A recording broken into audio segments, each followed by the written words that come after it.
about now?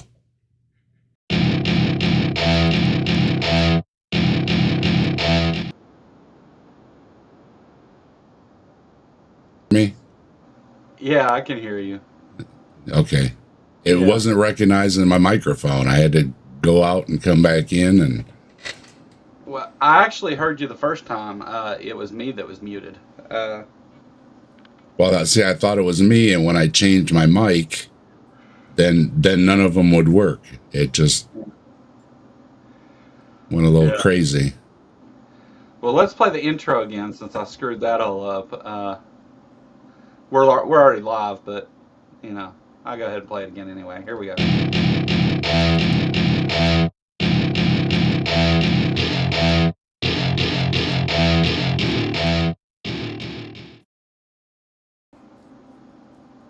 All right, that was a little smoother.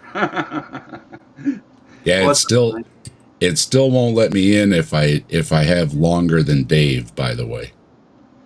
Really? I wonder what. Yeah.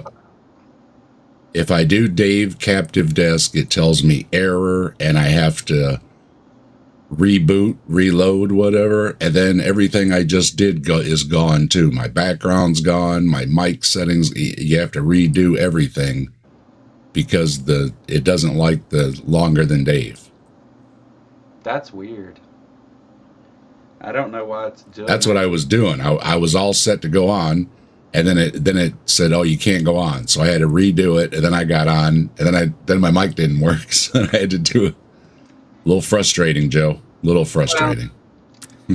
Well, there's actually nothing that that I'm doing with this that I couldn't just do with OBS for free, honestly, and just capture like the.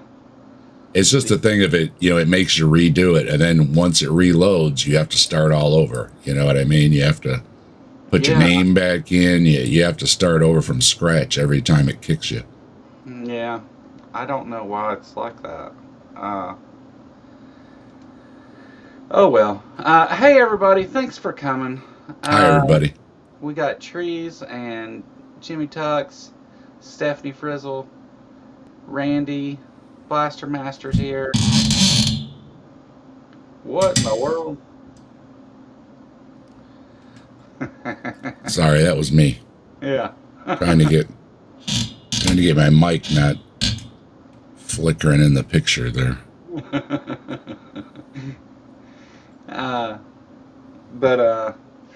All right. So I wasn't sure if I was going to do a stream today, and then I was like, well, you know what, like, there's, I'll go ahead and do it, and it's the last stream of the year and stuff, and it's been a pretty good year for the channel and everything, and yeah, don't forget the lurkers. Good looking out, Spooky. It's So, I thought I would just come on and talk a little bit about that. And Dave, being the person who's made the most appearances here for these shows, I think maybe Robin's been on the channel more than you, Dave. But, I mean, like, she was my regular co-host for a show, so I don't really count that. As a guest, though, I think Dave's got the record. Always a pleasure. I have a good time hanging out with you, Joe. Yeah, lots of shitting on Ken Ham and AIG and all that we had to catch up on. So wasn't hard to make that much content out of. But anyway, and we had fun last night too. Oh yeah, last night was a lot of fun. That show was a blast. I think that was my best day on YouTube ever.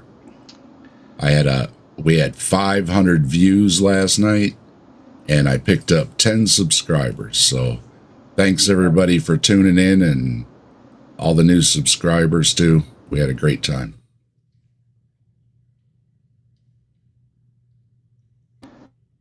I'm going to keep fighting this zoom on this camera until it stays where I put it at. I don't know why it keeps doing that. It didn't.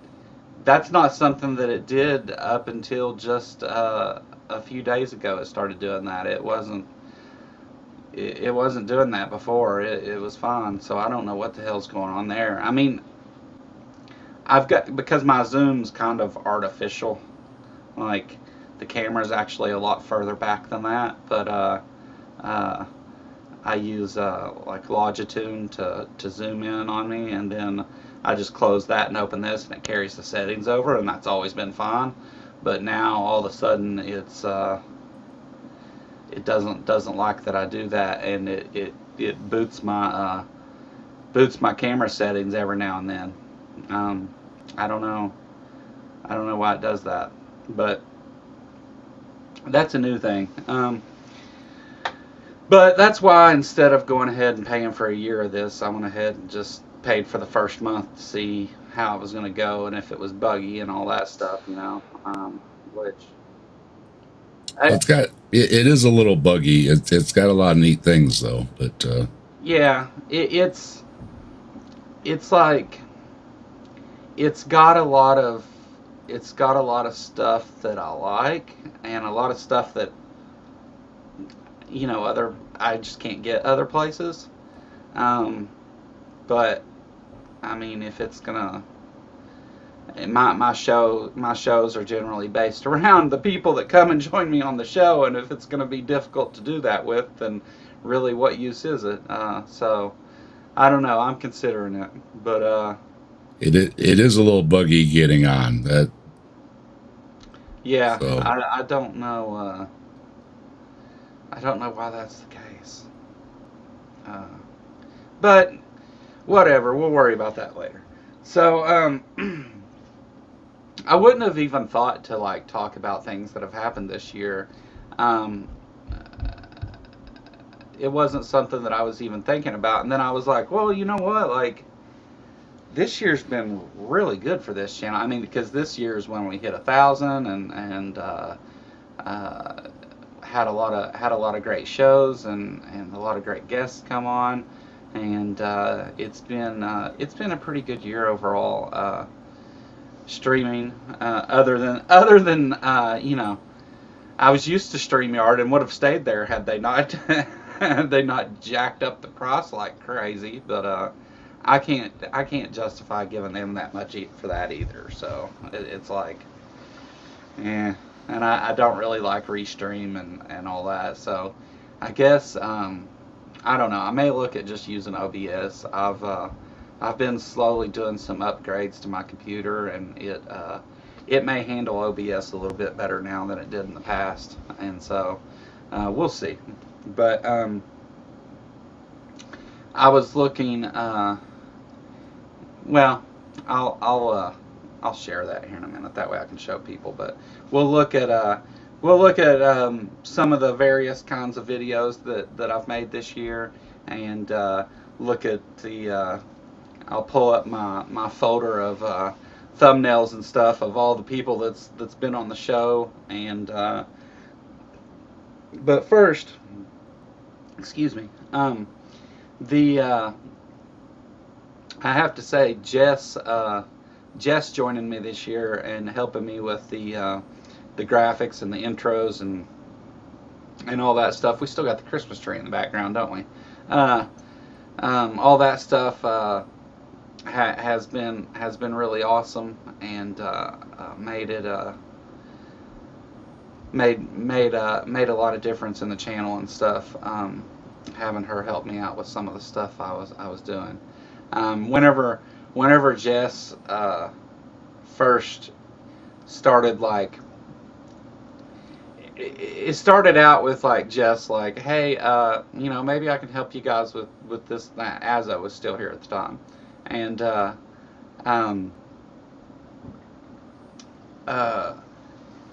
was like, yeah, that's cool, whatever. And then after Azzo left and Jess and I got to talking a little bit more, uh, she's like, Joe, can I just do this? Let me just send you this, and started sending me stuff, and I was like, all right. I was like, I need to seriously think about getting her to stay around here, because damn you, camera. But Where'd you go? yeah, Hey, yeah, Joe. yeah. He's back there now. Echo, echo, echo. And honestly, I'm surprised. I'm surprised it looks like I'm that far away because even though I say the camera's farther back, like it's still 3 feet away from me, and it looks like I'm clear across I the got, damn room. man, mine's about a foot and a half away from me, maybe. It's right in front of my screen. Yeah, yeah, yeah. Otherwise, it was the same thing like you had the issue with. If I don't have it where it's at, then when I'm doing things, I'm not looking at the camera, right? So it's in my way, kind of, but it's also right where I'm looking, you know. So Well, I know a lot of times, like if I go out of frame or something, it will screw up. But it's now doing it even whenever I'm not. Like I'm just sitting right here and it's screwing up. But I got my keyboard dried out, luckily. working okay? Yeah, Good deal. yeah. I poured like half a bottle of water on my keyboard yesterday on accident, like right in the middle of it too.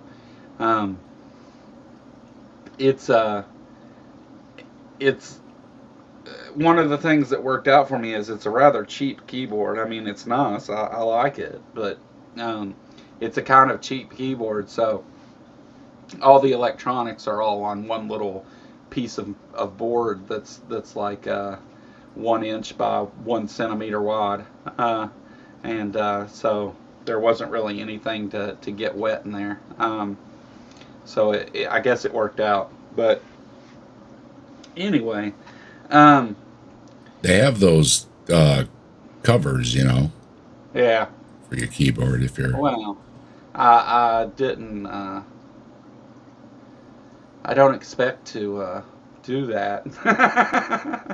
I mean, I guess nobody does, but it's not a. There's not. Well, for work environments and stuff, you know what I mean? They have those to prevent that kind of things. So I drink a lot of water with like those little flavor packet things in it, um, and the water bottles they keep making flimsier and flimsier, and uh, like you take the lid off one and pick it up, and the son of a bitch folds in half, and that's kind of what happened. I just went to pick it up, and it just. I was just cussing about my honey container. They make it so thin that you squeeze it a couple of times and then the seam gives. And then Yeah. it's leaking, right? So then when you squeeze, nothing comes out of the honey, and it's just like irritating. Come on, people, make the seam strong enough to hold together. It's a squeeze bottle, oh yeah, that's frustrating. I think it's crazy, like when I go to put the lid on a bottle, and like the bottle's like twisting and shit. And I'm Yeah, like, what yeah. the hell?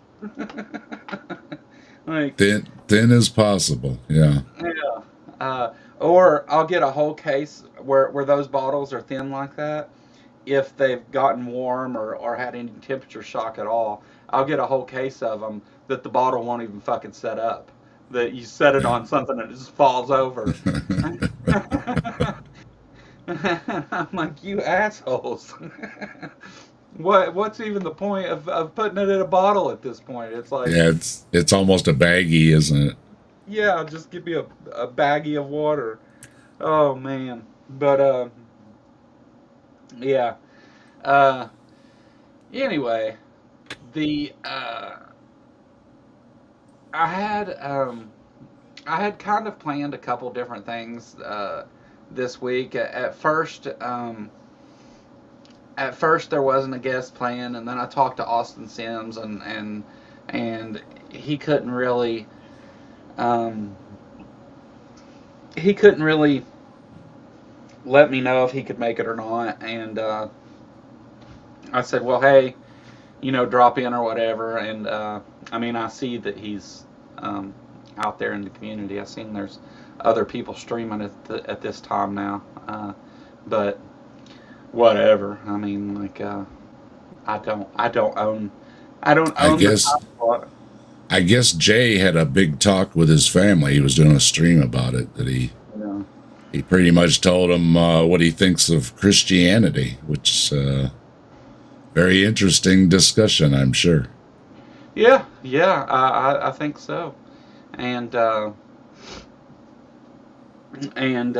I noticed Brentley went live like at 1:30, um, which is whatever, but like He's always streaming. He's like deconverted, man. He yeah, sees something, he's like, boom. He's on, and it's all good. I don't care. I don't care because a lot of times the people that watch multiple streams at the same time anyway. I So do it all. Sometimes I got two or three on. yeah, Yeah. There's only so many hours in the day, yeah.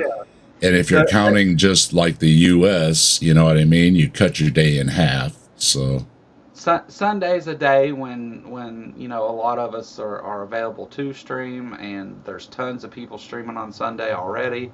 So whenever somebody's like, "Hey, Sunday would be a perfect day for me to stream," and they go look, and there's like, "Well, when the hell do I stream?" There's streams all day long. Like I get it. Like they still want to do it on that day, and so I wouldn't ever pretend to take. I only take it personal if the line streams at 2 o'clock. yeah, you can always watch it later. Yeah, yeah, it doesn't go away when it goes Don't off. go away. No. And about my views vary. Like sometimes most of them are while it's live, and sometimes it's not that way. Sometimes most of them are later, and so it doesn't matter either way. But I've got a subscriber. His name is Africanus something or other. Big old long name. He's a regular. He always watches my stuff after it's live because he's not free, and he always drops a comment and everything and stuff. So that's you will have folks that'll watch your stuff later. So that's all good. yeah, yeah, yeah. I just it doesn't matter to me. Uh, I The live thing, gives people a chance to come and try and interact a little bit, and sometimes depending on what the show is, there ain't really much of that goes on anyway. Because if I'm trying to have like a conversation that is, like I've got like some kind of order of that I'm going to talk about things, like I can't hardly pay attention to the chat anyway, or I get lost in it and end up screwing it all up anyway. So it's it doesn't really, I guess, matter that much. And I don't.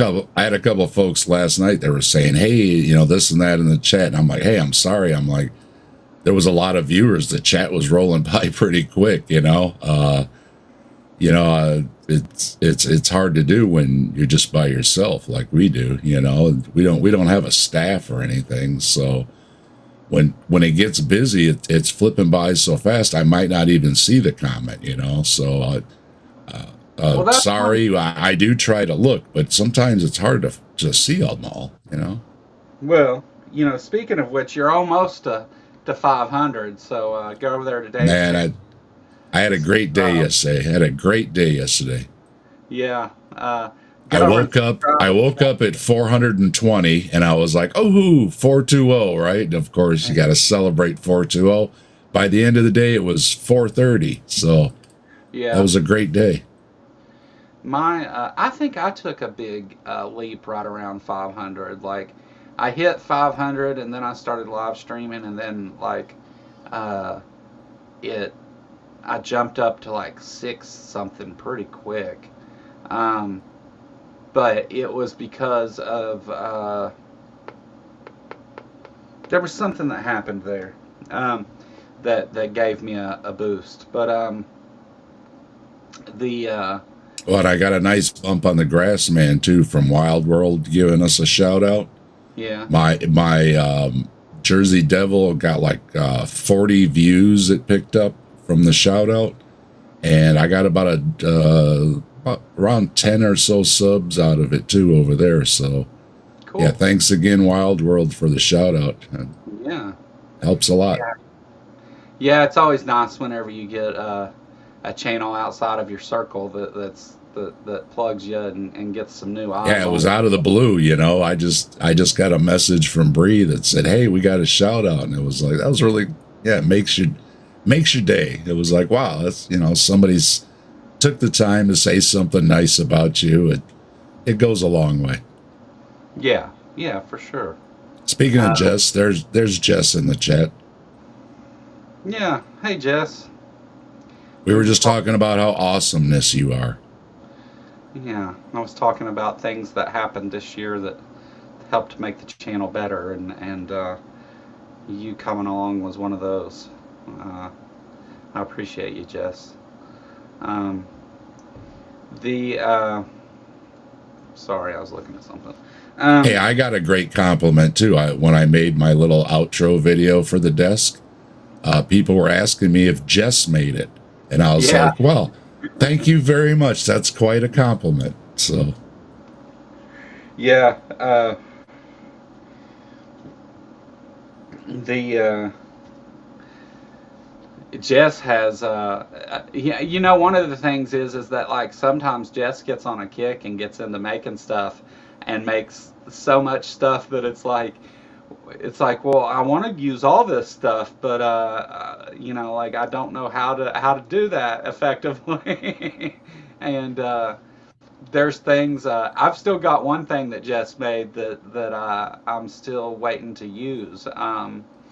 So for those of you that are channel members, you'll know that. Well, no, actually, you don't know, but the right now the channel, I changed the names for the channel memberships, but for whatever reason, I guess it doesn't. It's not going to update those unless I like shut down the memberships and redo it and start it back up. Well, we're at like a record number of memberships right now, so there's no way in hell I'm doing that. Uh, um, the We're up at like 80 some memberships, I think, which is, sweet. Yeah. yeah, yeah. Um, and For those of you that didn't know, we my girlfriend, her mom passed away Friday morning, and so I didn't do a member stream Friday. I'm sure everybody understands and doesn't expect that I would have done that, but the you know, it's but I'll get back on member stuff this week coming up, and maybe I'll even do an extra one this week or something. But yeah, memberships have went crazy, and that's been an awesome thing. Regios has gifted like 30 memberships in the last few weeks, which has been awesome. Other people have gifted memberships too. Just Regios has gifted a lot of them. Is why I bring that up. But the uh, what what else happened here more recently? Because I'm trying to start closer and go backwards. Let me pull up real quick. Give me 1 second here, guys, and let me pull up a folder because it has, and this will also give you a little view of how I kind of do stuff. Not everything in this folder is you're here, but you'll be driving. Well, be driving first and be here second, okay? It always makes me nervous when people say I'm driving, but I'm here, and I'm like, yeah. Wasn't important for you to tell me that please drive first.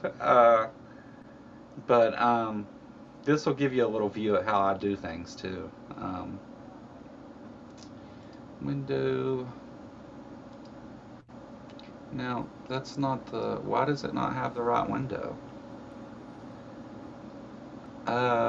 What?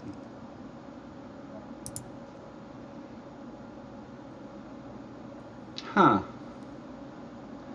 That's weird that it won't let me show. Well, we'll do it like this. I'll just share the entire screen. Um,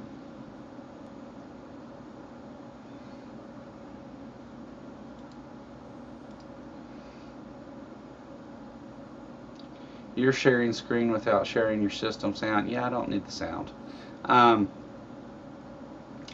so let me switch to this kind of scene here. And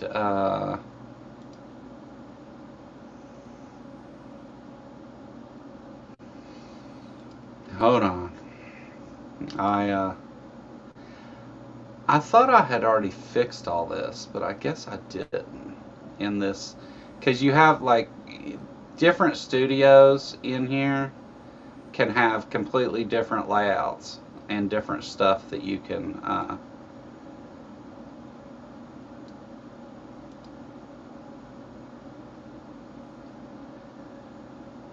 so I guess I didn't. I find it odd that there's no backgrounds in here though, when I know I've used this studio before. There it goes. Alright.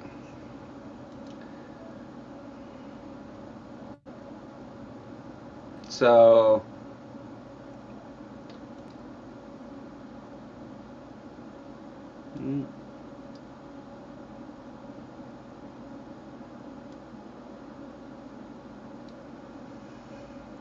there we go. Alright, this is kind of what I see from inside of EVMux, just so you know. But let me switch to this other screen here. Now, are you seeing a big folder full of stuff, Dave? Yep. Okay. So let me, because I know that that's not huge on there.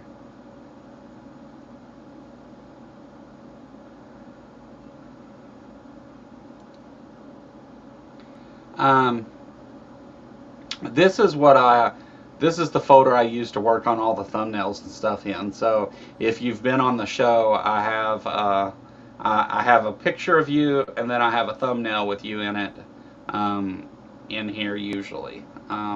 Not all of them are here because whenever we changed to using different stuff to do it with, it was easier to just download them straight from Adobe to where I wanted them. So some of those newer ones aren't in here, but a lot of them are, and a lot of different thumbnails that I've used over time. Godless Granny, who's been on a number of times, has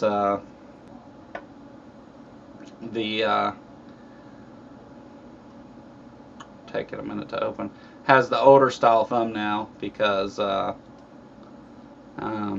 that's what I was using at the time. Did the Hurricane Helene stuff.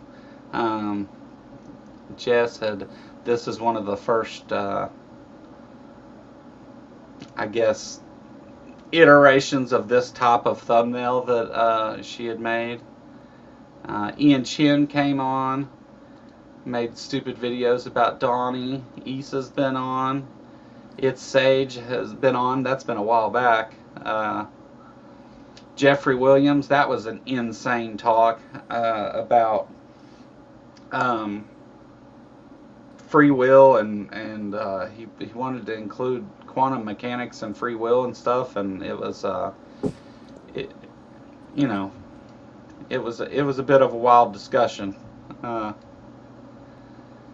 Mark Alsip came on a couple times. Mark's awesome. Had a couple good talks with him. Interesting guy from Kentucky. I got sick, and Jess Jess streamed. Well, Jess did a stream and ended up becoming fast friends with Deviant Outcast, is how that went. And then they talked about miniatures and stuff, and but it was awesome. I watched most of that. It was great. Jester, Justin live from Baja Con. A lot of people found this channel from this stream. The I think Jess was away or something, or this is when Jess first started helping me out too, and there was something anyway, and so I whipped this thumbnail up real quick, just to do the live from Baja Con. Oh, Jess was at Baja. That's why she wasn't around. And I did this real quick to talk to Justin. Jess ended up actually joining during that stream. That's why she wasn't around. Made the that's from the where I beeped over things that Ken Ham said, made it seem like he was saying dirty stuff. That was a fun video to make. Unnecessary censorship. Yeah. Yeah. London Storm. That's the thumbnail. I made that one too, of London Storm. That was an interesting stream, and I'll go into the issues with that here in a minute. Mandisa and Mark Reed, Mark Alsop. That's an old one. Maya, who's been a great friend of the channel, been on a number of times, came and co-hosted the Politicality show with me whenever Robin couldn't make it.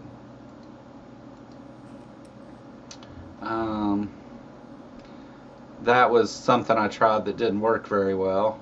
The members only, I like this members only thumbnail. A lot of times I change out that picture of me because I don't like that picture of me. But I like this members only thumbnail. Michael Beverly came on a couple times. Once while I was in the middle of nowhere in Ohio behind horse and buggies trying to get to a lawnmower. That was a hell of a trip. I've got some sad news to share here, Joe. What's up? According to CNN, 2 Oregon men were found dead.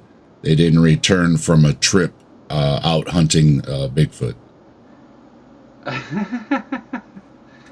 That's so we lost two Bigfoot hunters. So that's tragic. It is. I can't see the. My friends keep me up on this stuff, you know what I mean? So I appreciate it. Yeah, you get a text, and it's like, hey, thanks for letting me know. But yeah, that's sad. I guess Oregon in the winter is you can quickly have problems there. Yeah, that's. I blame Corky. He's from Oregon. All right, we'll blame him then. No, it's not funny, but I mean. Oh no, it's not. It's sad. The Bigfoot hunters aren't bothering anybody. I mean, when Pat Robertson passed away, I was like, good, right? Yeah. This is sad. These guys weren't bothering anybody. They just got in over their head or whatever. And speaking of, I watched some of the winter survivor guys, that go out and show you how to build a shelter and all that, survive the night. Yeah. And one of them just announced, the guy that does it over in Sweden, I think it was. He was out winter camping, doing regular, makes videos, had a big channel and everything. And he made a mistake. He wandered away from his campsite and his stuff and everything. And yep, they found him froze. So. I've seen that one actually. Yeah. I've seen that on some news site. Yeah, I mean, unfortunately, that's kind of one of the dangerous things about some of these survival shows and stuff. Mm-hmm. Is they make it seem like anybody can go out and and survive in freezing temperatures and stuff. Yeah, just pile up some trees and stuff, and you'll be fine. And Well, don't um, forget when you see like TV shows and stuff, there's a whole TV crew. They have a helicopter and a truck and a first yeah, aid crew and everything else. When some of these folks are doing it by themselves, they're literally going out by themselves. So yeah, there's no help, you know. Even like I say, you twist an ankle or cut yourself on a branch or something, and things go bad real quick. There ain't nobody, And some of these ones they go out so far, even if search and rescue knows, they might not be able to get to you for a while before it's too late. yeah, Go yeah. out in the middle of nowhere, you're in the middle of nowhere. You better know what you're doing, and even if you do, it doesn't mean anything either. It's very dangerous. It is. Yeah, it's it it makes they make it seem like it's something anybody can do. You can do this and that, and the first of all, just to be out in the elements, like even like in the middle of nice weather, without much resources, is pretty tough, and you're in danger then. But whenever you add things in, like you can actually freeze to death, and wildlife there that can take you out, and whatever kind of weather and all that, it's a lot different, a lot Yeah, different. they just had one where a bear was snooping around outside the tent, and they're like, "Can you hear that?" And they're recording it, and it's like, "No, thank you, just no, thank you." Yeah, yeah. I have I have no desire to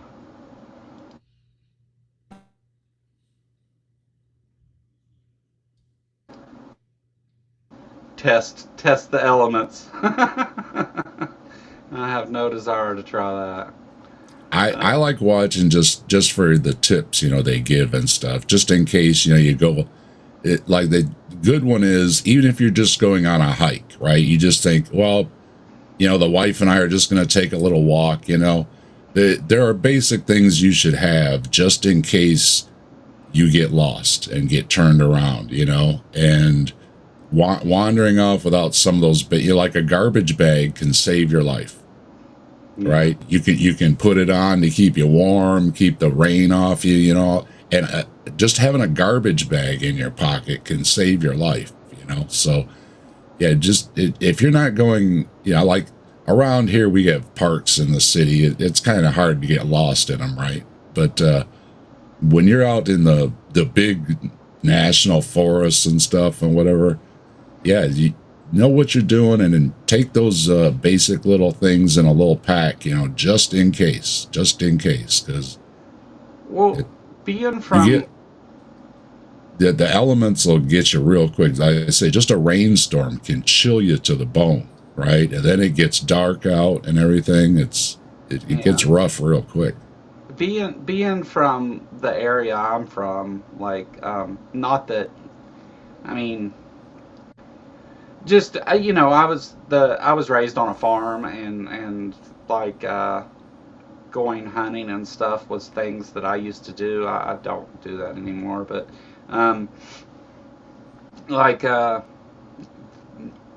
we would sometimes be miles away from home and stuff, and so uh, certain things that I packed out there with me, and I know that like if there was a way to keep from getting wet, no matter what time of year it was, getting wet was a disaster, because like it changes things up real quick. I mean, even if it's just rain, or a little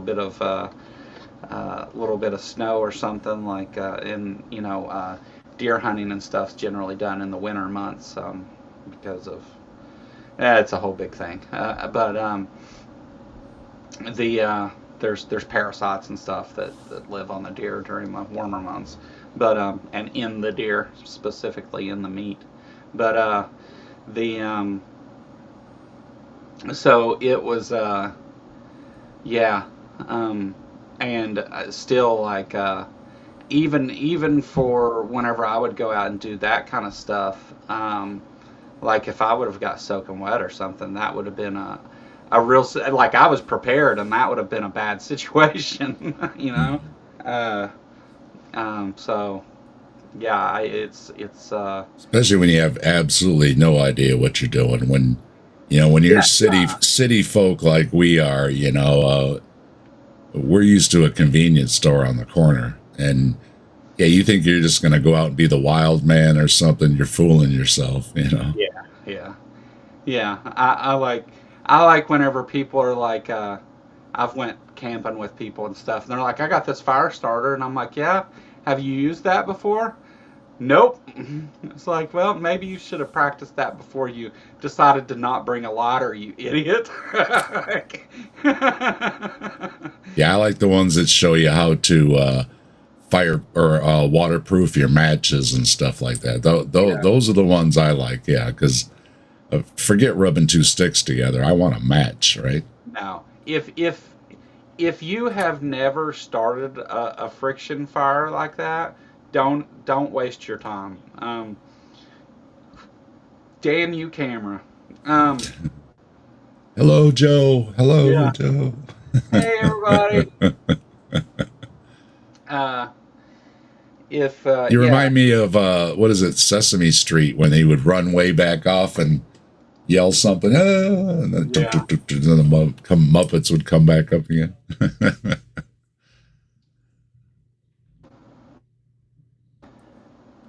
There it goes. All right. Yeah, if you've never done that, you're not gonna just you're not gonna just go out and find the stuff to do it and um and just whip up And a you need whip up a ideal, yeah. You need hardwood and a softwood and a dry wood, and everything has to be ideal. And even when you know what you're doing, those guys still get blisters and everything and stuff that know what they're doing. So yeah, yeah, definitely. yeah, It's waterproof matches and all that stuff. Yeah, yeah.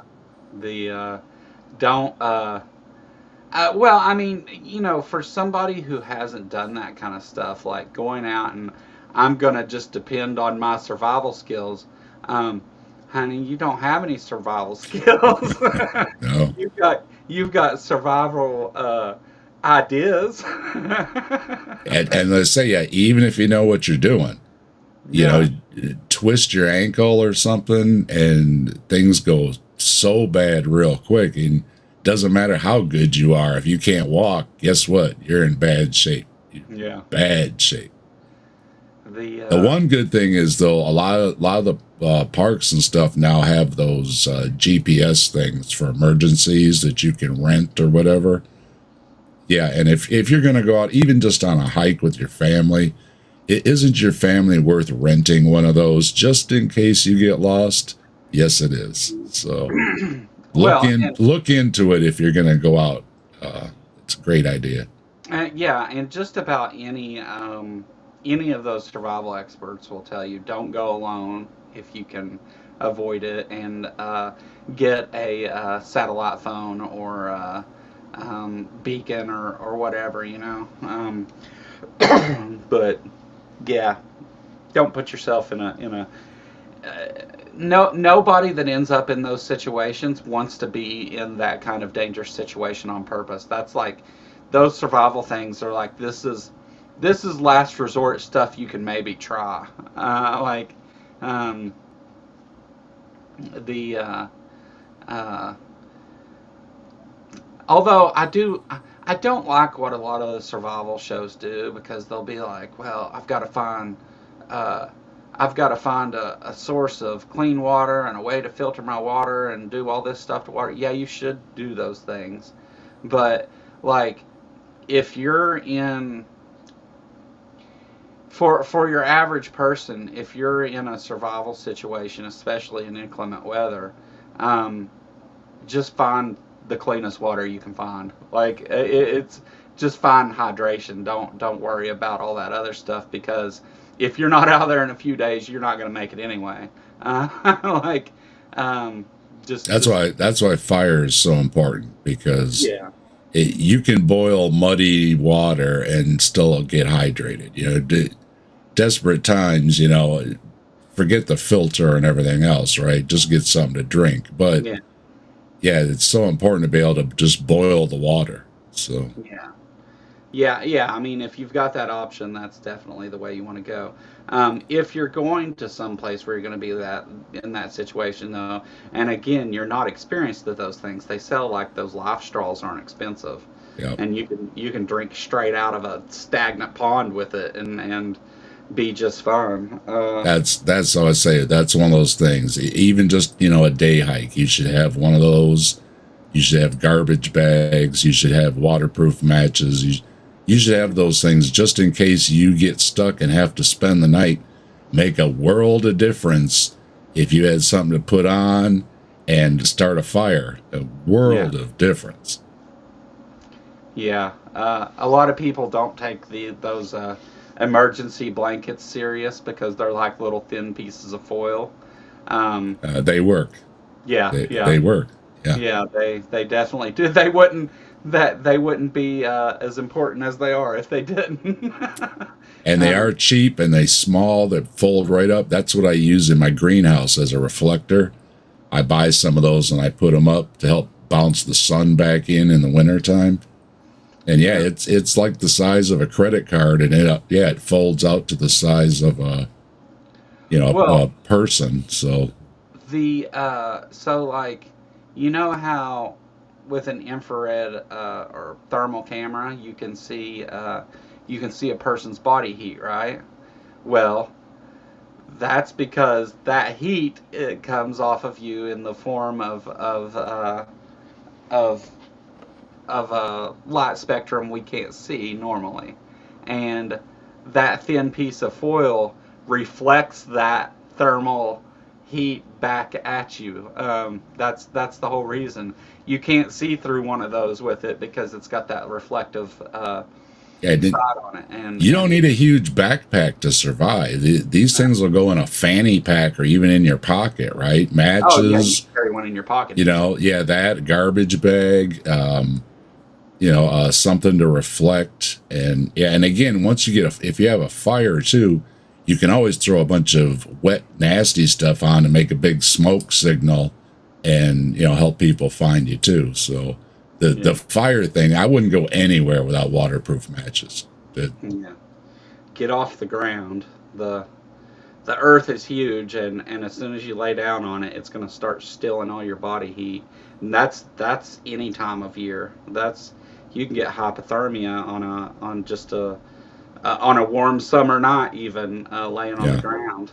Well, yeah, that's what they'll do. If they don't have a mattress or something, they're always throwing something down, grass or branches Yeah, or something to lay on. Yeah. yeah. The but yeah. Anyway, this isn't the Kentucky Anyway, survival. trees. Well, I was just gonna say, there's trees right on cue there. Yeah, don't don't trees likes it.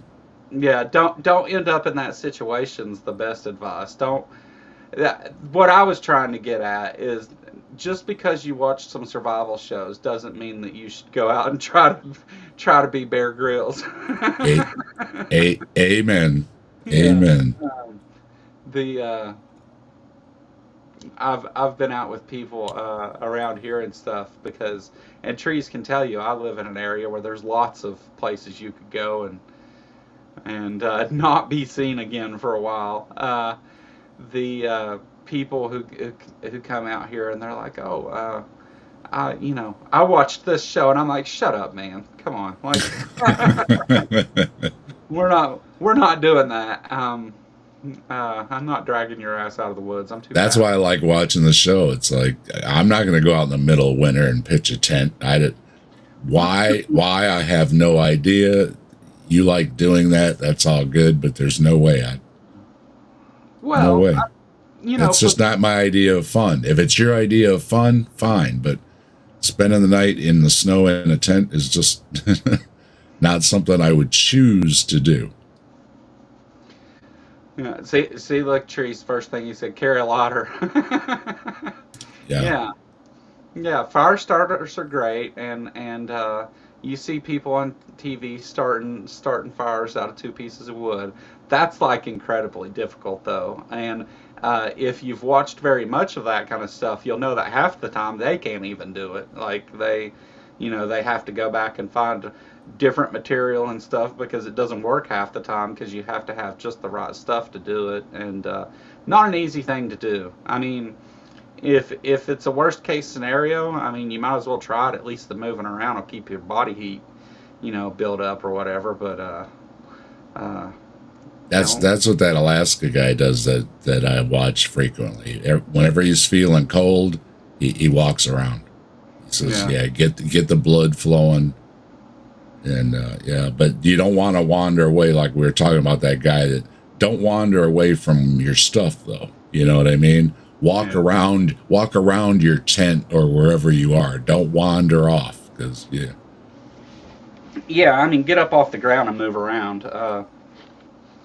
Is going to be jump kind of around, jump up, and get down. don't. I don't know. It's. I've seen a lot of people do a lot of stupid things. So. Oh, the stupid ones are the Death Valley ones. That I'm gonna go for a hike in Death Valley. You know what? None of them ever come back. Have you noticed that? Yeah. None of them ever come back. Why do you think you are gonna come back? You're not. You're not. Death Valley.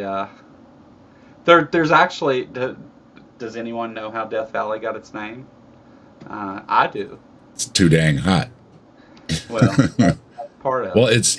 it. They said it's physically impossible to carry enough water to rehydrate yourself on a hike. All right, it just doesn't. You're gonna lose. You're gonna lose. You cannot physically carry enough water to do it. And they No. people still try to do it, and then they find them, and they look like a raisin. Beef Yeah. jerky or whatever.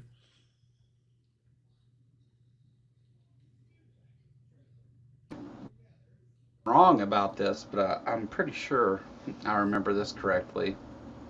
Death Valley, uh, back whenever people were spreading to the western part of the country, um, they because of gold in California was the big thing that got people to move out there, and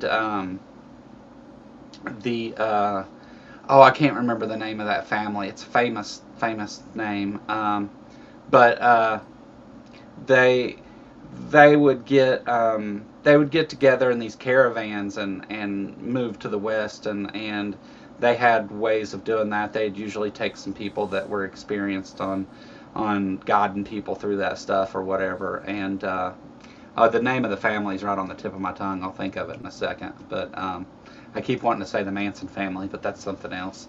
Um, but anyway, they get they're going that way, and at that time there was certain passes. The Donner Party, that's it. Yep, yeah. Thanks, trees. And uh, there's certain passes that you make through the Rocky Mountains at certain times of the year, and there's places you can get through with your caravan and everything, but you can't do that year round. You got to do it in the spring and summer months, and if you don't get through there by a certain time, once the storms roll in, it's over until it warms back up.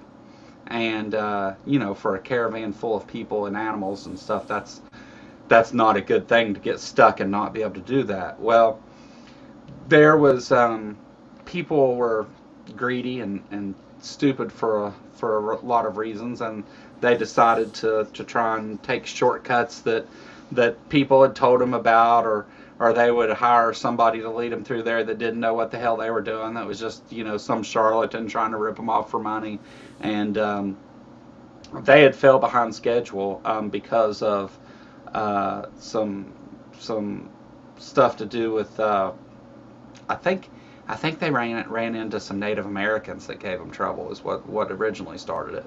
But the they try to take a different route that they're told they can go this way or whatever, and they go way out of the way, and doesn't work, and some of them die there, right, from just exposure. And then finally they find someone else who's going to help them with this other shortcut, and this actually works out, and they get to the other side of the mountains, but they end up in the desert. And So they go so far, and their animals are dying, and all this, and they send for help, and they set out there and wait for the help to come back, and at the end, like it had started out being a group of like 30 people or something, and there was like one or two of them that survived, and that's a very general telling of the story of the Donner Party, but go look it up. It's quite an interesting story. Hey, what's up, Maya? Um, it's it's quite the story, and a good, those people were ready to go and rough it across the whole country in a caravan, and they didn't make it. So these people that think they can just walk outside and I'm gonna go put myself in a survival situation and it's gonna be okay. It's called survival for a reason. But yeah. Well, even if you watch like Les Stroud and stuff, folks that knew what they're doing and stuff, and most of the time he's miserable. He's telling you, this is miserable. I'm cold. I'm hungry. Yeah, that doesn't look like a good time. Scenery is beautiful. That's about it. Yeah. Yeah. No, there's ways to see that without all that, though. Yeah, from your air conditioned vehicle. Yeah. Yeah, you don't have to do all that.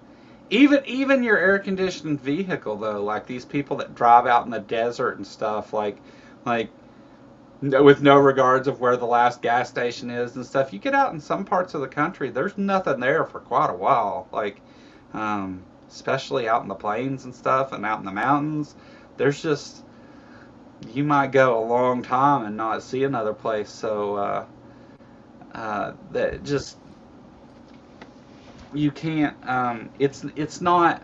Some places are more dangerous than others. Like, sure, you can drive through like the state of Kentucky without much worry for, like I'll find a place to stop or whatever.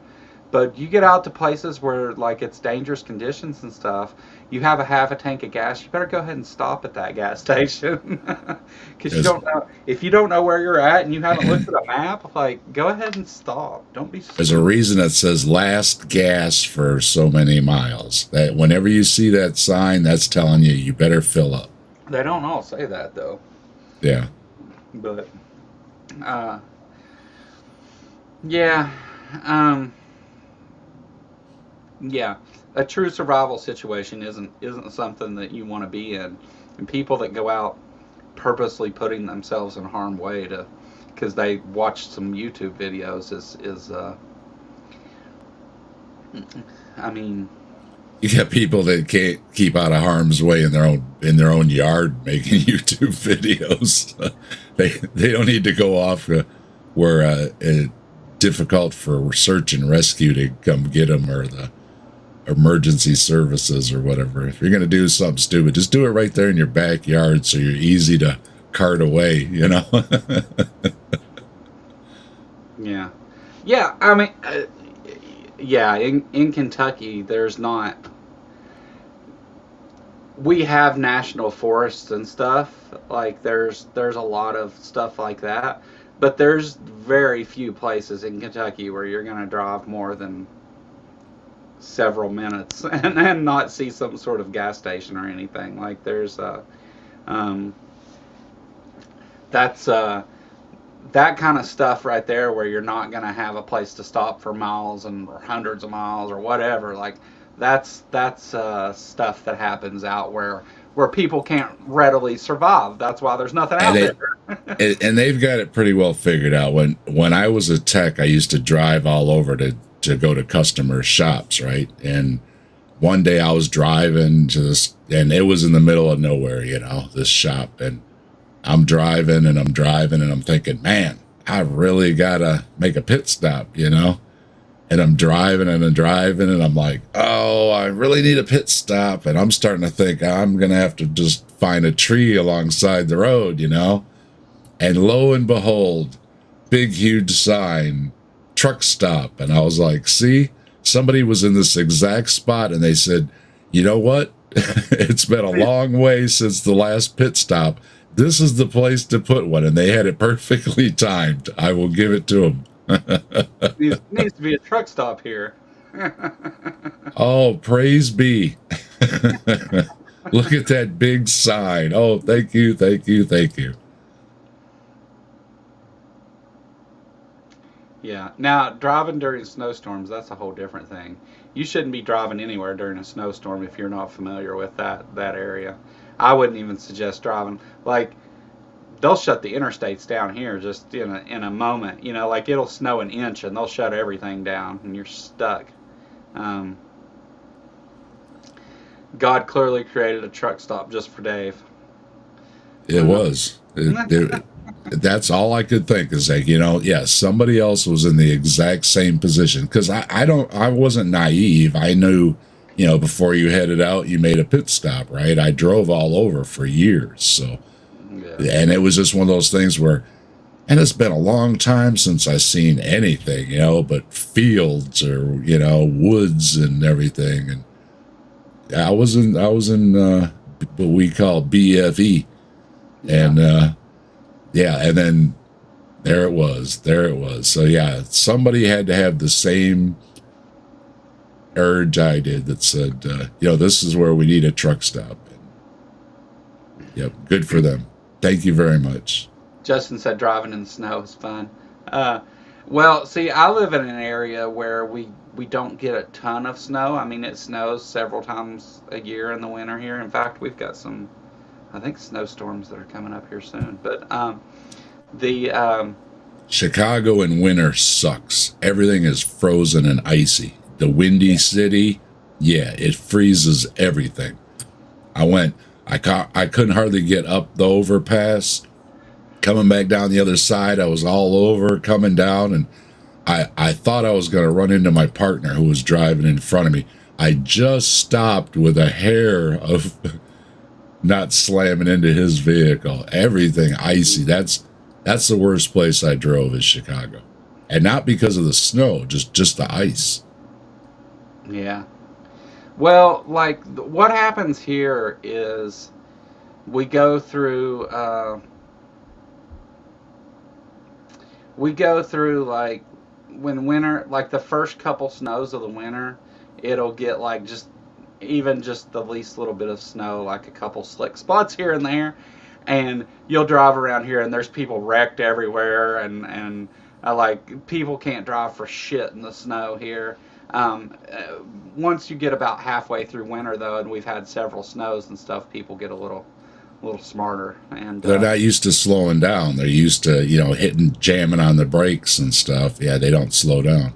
Yeah, so it's having both sides of that weather is kind of tricky for dumb people, but you know, I've drove down the road here and there'll be like less than an inch of snow and just be cars in the median and in the ditches, and and I'm like, what in the hell is going on here? Same thing here. Yep. You go up north a little bit and there's a foot of snow and everybody's out driving like it ain't shit. They don't care at all. Because they're used to those things, which is kind of what we're talking about. Don't put yourself in stupid situations. I don't like being out of control, you know, in the bad weather like that. But my brother, man, let me tell you what, when my brother would drive in anything.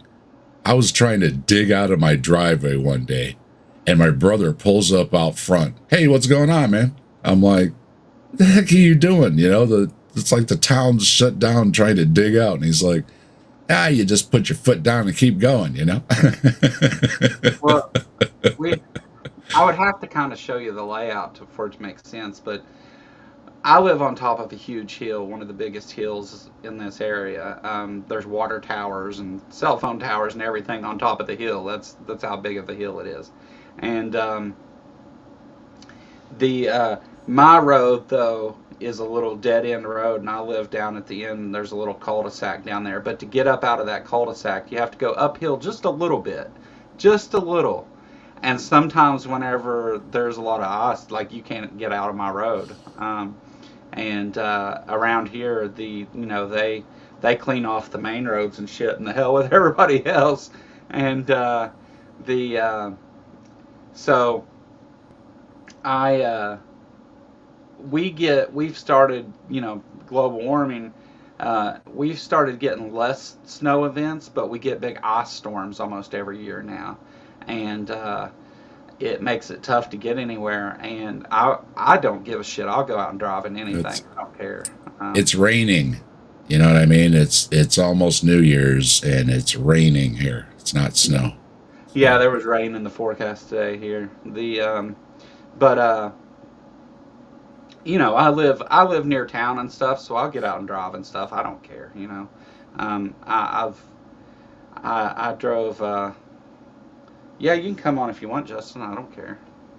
I'll open it up for everybody. Hold on. Let me. As long as no sovereign citizens come on. That's what I get for randomly going live in the middle of the day during the week, huh? That guy was nutty.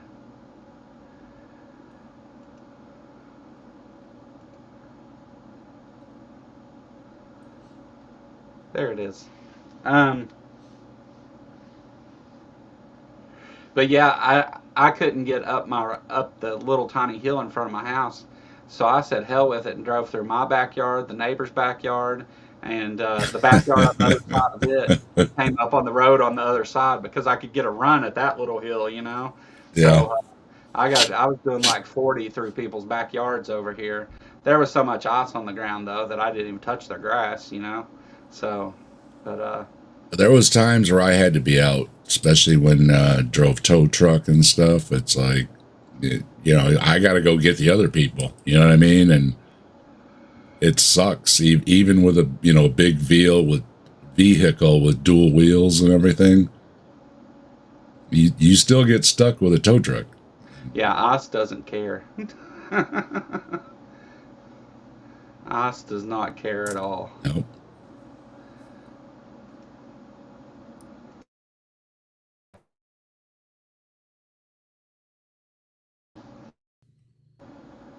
Oh, by the way, Red Pill Rob, see, I had to cough, so I muted my microphone, and I coughed, and then I turned my microphone back. If I sat here and rubbed, could he be any more annoying? Could he be any more annoying? Yeah. Clearing his throat, coughing, sniffling, wiping his nose, digging in his nose. Yeah, he's. Oh man. And then that stuff at the end was hilarious though. Whenever he's like, why don't people like me? Why don't people like me? Look at me. Let me count the ways. Yeah. That was funny. And he luckily he thinks himself mighty handsome though. That was good too. Yeah. My mom says I'm handsome. Ladies, don't you see this? Yeah. You're single, aren't you, Rob? Yeah. Yeah, he was, Trees. What's up, Justin? Hey guys, how you doing? Hi, Justin. Hanging out bullshitting at the end of the year. Yeah, and somehow you guys just sound like two old men talking over coffee. Like, remember that year of the big snowstorm and everyone getting stuck? 1978, 70, yeah, 70, blizzard of 78. Yeah. I wasn't born until '82, so. Thanks, Joe. Got another gray hair on my chin now. And that was the last big one we had was 78. Hey, blessed be he. Nobody's making you be here. You're welcome to fuck right off. So what are you doing here? You're just like recapping 2024, are you? Yeah, I mean, it started out that way and just kind of ended up bullshitting. There was other streams going on and stuff. So there was like less than 10 people watching at one point. So we kind of got. Go ahead and kick Behe for me, somebody. Just go ahead and kick her. Fuck it.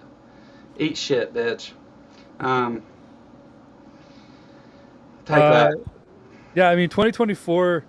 If we try to like narrow it down to the key most important events. It's real hard to get past that one event in November.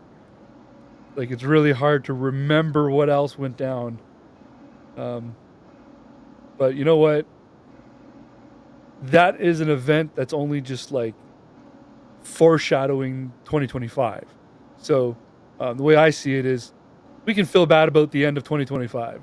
For now, 2024 actually wasn't all that bad, except for that thing in November, frankly. It was Gaza, Ukraine, and the election. Yeah, I mean, well, Ukraine doesn't, the Ukraine-Russia thing, they've been doing it since like 2021. So, yeah, and you know what? Technically, the Gaza-Israel thing, that was 2023. That started in 2023. So it's unfortunate it's still happening, but yeah, I mean, if we want to dwell on the losses. We lost Darth Vader. That's a big one for me. We lost Quincy Jones. Anyone here familiar with Quincy Jones and how big of a deal that Quincy Jones passing away is? Yeah. Like, Quincy Jones was the creator of the Fresh Prince of Bel-Air, man.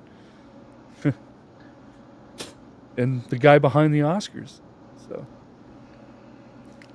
but I don't know. Personally, I don't think I had a terrible year. Like, what happened personally with you guys? Anything interesting happen? Like maybe hitting 1,000 subscribers, Joe? Yeah, I mentioned that actually. Did you? Yeah. It was during a stream with Bree from Hofsons that we ended up hitting 1,000 subscribers. I wasn't actually even here. I mean, I was in and out of the stream, but hit 1,000 subscribers during that. I had 6 years of bull crap with my neighbor that was finally settled this year. So, well, I hope it was settled amicably and it wasn't like got them, took them out, they're done.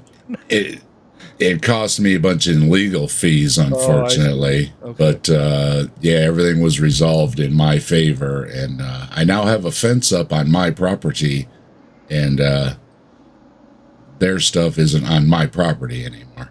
Yeah. And there wouldn't be a fence there if they hadn't,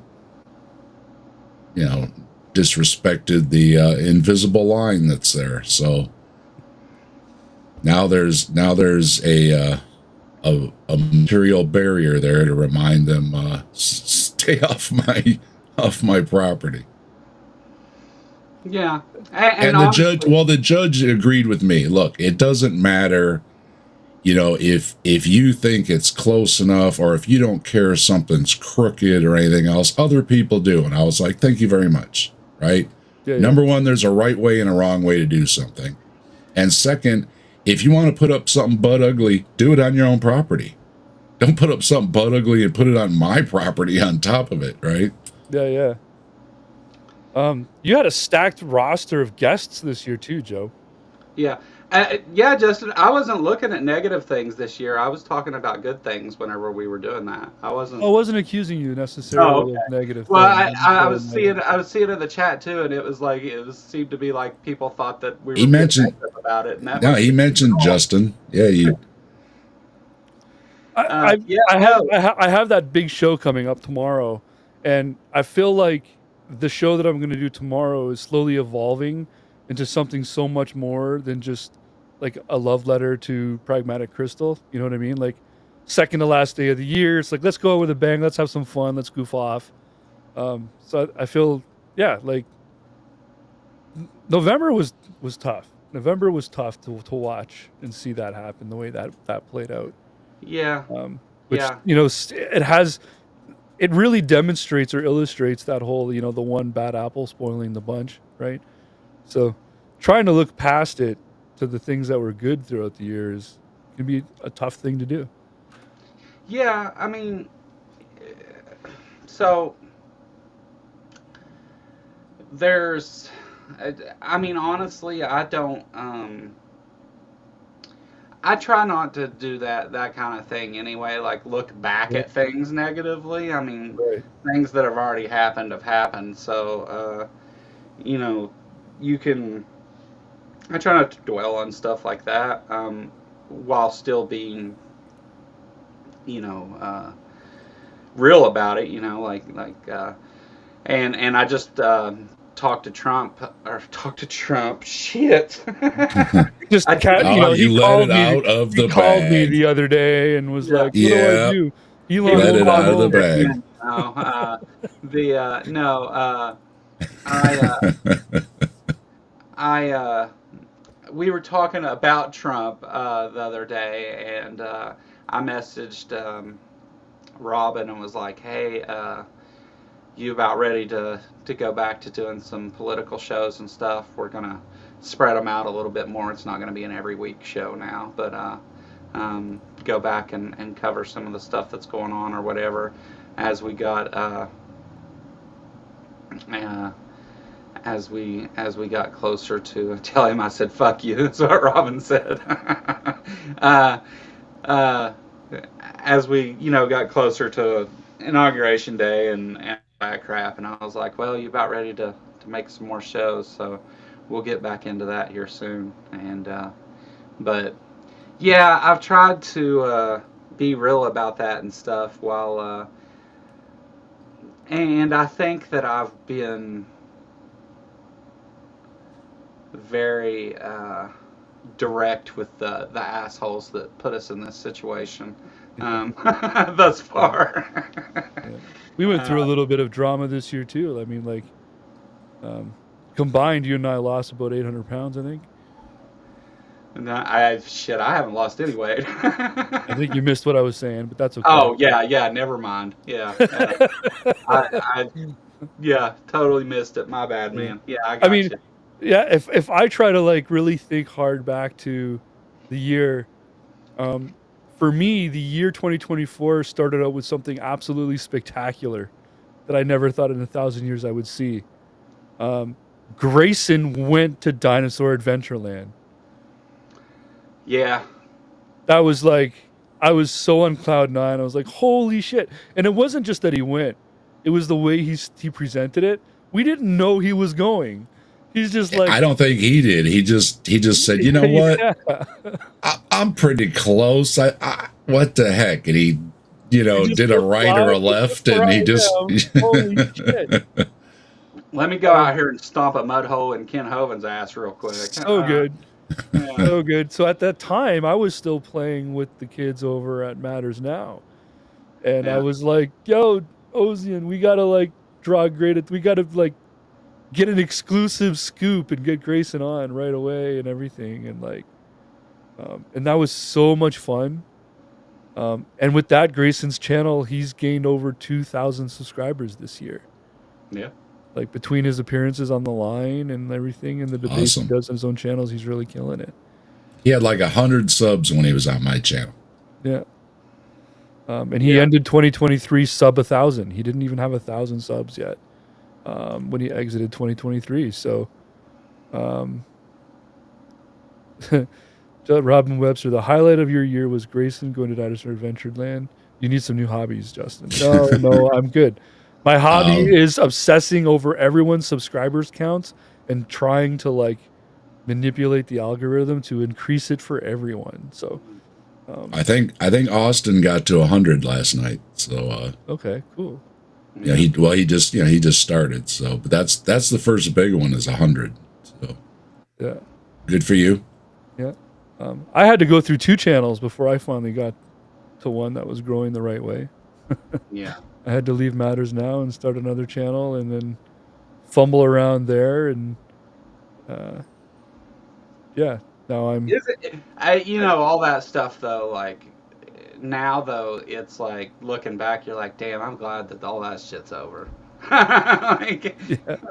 and, Yeah, the lesson learned here is that, and I don't want to put a whole like you can't trust anyone kind of attitude on there, but you need to have your own spot. You can't really share your spot with everybody or anybody. You need to have your own space, and then visit. yeah. Like I am visiting. Yeah. Right? Well, so with my show, creative control was completely me, and all the work that was done was me. Jess now helps me with a lot Your of channel stuff. looks so good. I sit in envy every day when I see your channel. Yeah, Everything's looking spectacular. I'm like, I wish I could do those things. Yeah. But yeah, so I'm actively trying to like rebrand and relaunch a little bit now that I'm at 500 subscribers myself. So I've added some new designs and new looks, and I might make bow ties, like a dress code. Maybe, I don't know. What do you think, Jimmy? Let's do it. It's episode 1. Jimmy talks how to tie a bow tie. Jimmy Tux agrees. I concur. with my face blue every time. I will say, if you want to learn how to tie a bow tie, Playboy magazine makes a really good instructional video on how to tie a bow tie. I highly recommend it if you're looking to learn. And if you need to take a break, you can just turn the page. Well, it's video. I think it's a video on YouTube. Oh, okay. It's on the public sphere somewhere. So, Yeah. Good afternoon. Congratulations, Joe, on whatever you're streaming for the year in review. As a Chicagoan who drives on the ice and wintry weather Chicago area, Chicagoland, I was enjoying the conversation about 15 minutes ago. Yeah. I don't like driving in Chicago in the winter. You can have it. That is not no, I'd rather have the snow than the ice. And here's the shit of it. I drive a rear-wheel drive sports car for the last 12 years, and I just bought another rear-wheel drive sports car that I plan on driving for the next 10 years. So Hell with that. I do just fine, but you have to do winter ice tires to do it. Yeah, Right. the real problem with the driving in the snow is that middle of the line, like warmer weather. Real winter, like up north, -10-degree snow driving is not much different than like driving in sand. Yeah. The problem is when it turns into that watery slush from being driven on because the temperature is only just barely above freezing, and then it turns into a hot black mess of dangerous Well, ice and snow. And Yeah. See, if they even suggest that it might snow here, our road crews get out and put 25 tons of salt on everything, including all the cars.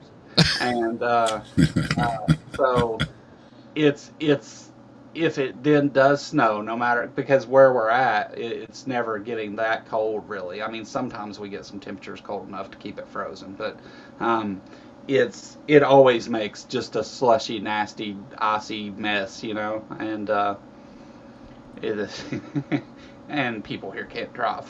That's a lot of municipalities here now, they started using sand or a sand salt mix. Keeps the salt on the road instead of it like getting up onto the cars and stuff all the time. But you still get that nice layer of salt in your car where like the whole back end is white because of the salt. They use this spray stuff here a lot now. That stuff's pretty cool. Yeah, that's the anti-icing stuff where the ice can't form in the first place. Yeah.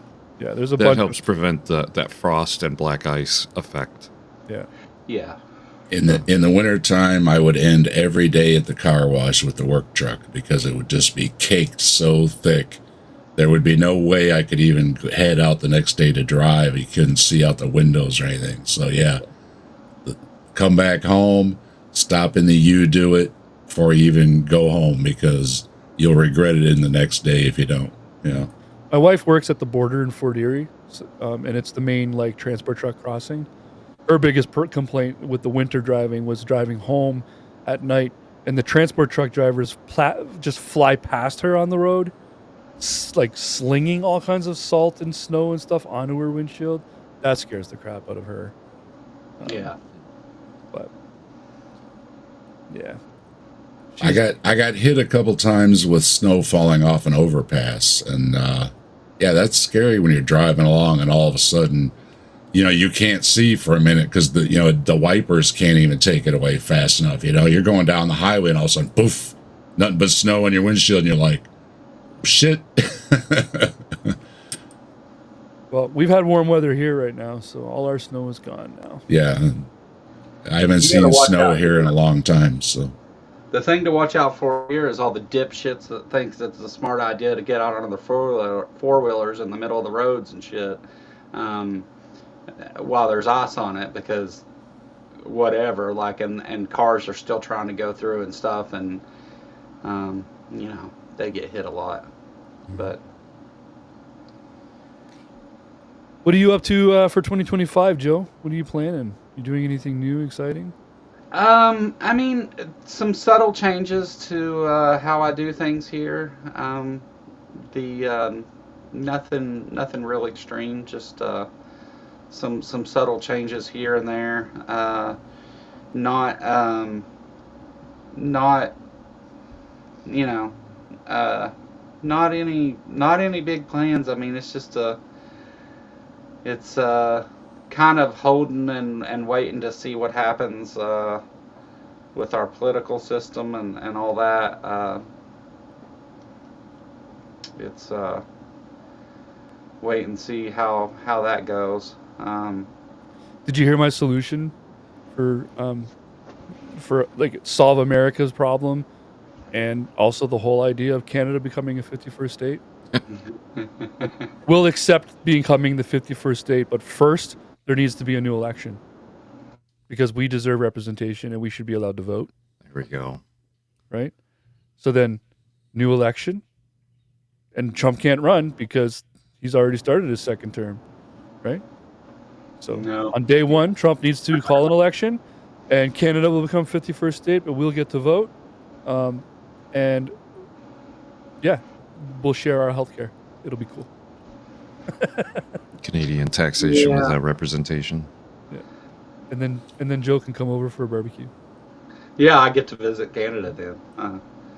A Canadian barbecue, which is not equal to an American barbecue. Oh, I'm sure. A Canadian barbecue is just hot dogs on a grill. In America, I know when you talk barbecue, it's like, oh no, we got to get up at 6 a.m. and get the coals started. You grill hot dogs. You don't barbecue them. Yeah. If you say, you got to be very specific, because people will say that's not barbecue, that's grilling. And it's like, we just call it barbecue. When someone says barbecue, we assume hamburgers and hot dogs on a grill outside. The definition of barbecue in Canada is outdoors. if it's not cold out, most nights I cook on the grill. In season, I love cooking on the grill. Almost everything. I joke, I make almost everything on the grill except spaghetti. I was at my favorite pawn shop buying some old video games when like the whole world seemed to come to an end with like fire trucks, police trucks, ambulance all going next door. Apparently that's what those people tried to do, was to like grill in their kitchen indoors. They had like a full charcoal grill rocking in their kitchen inside. So, speaking of the United States making other sovereign countries states under ours, did you see that Greenland's like beefing up their military and stuff? Oh, really? Are they getting ready to like just in case? Their military in Greenland. They don't think it's funny. They joined NATO after back in after Hitler took over and stuff, and they had those sort of threats lobbed before, and were people tried to said stuff like that joking around, and then tried to actually take over Greenland. So they don't find it very funny, and they're preparing their military to fight against the United States. That's crazy. Yeah.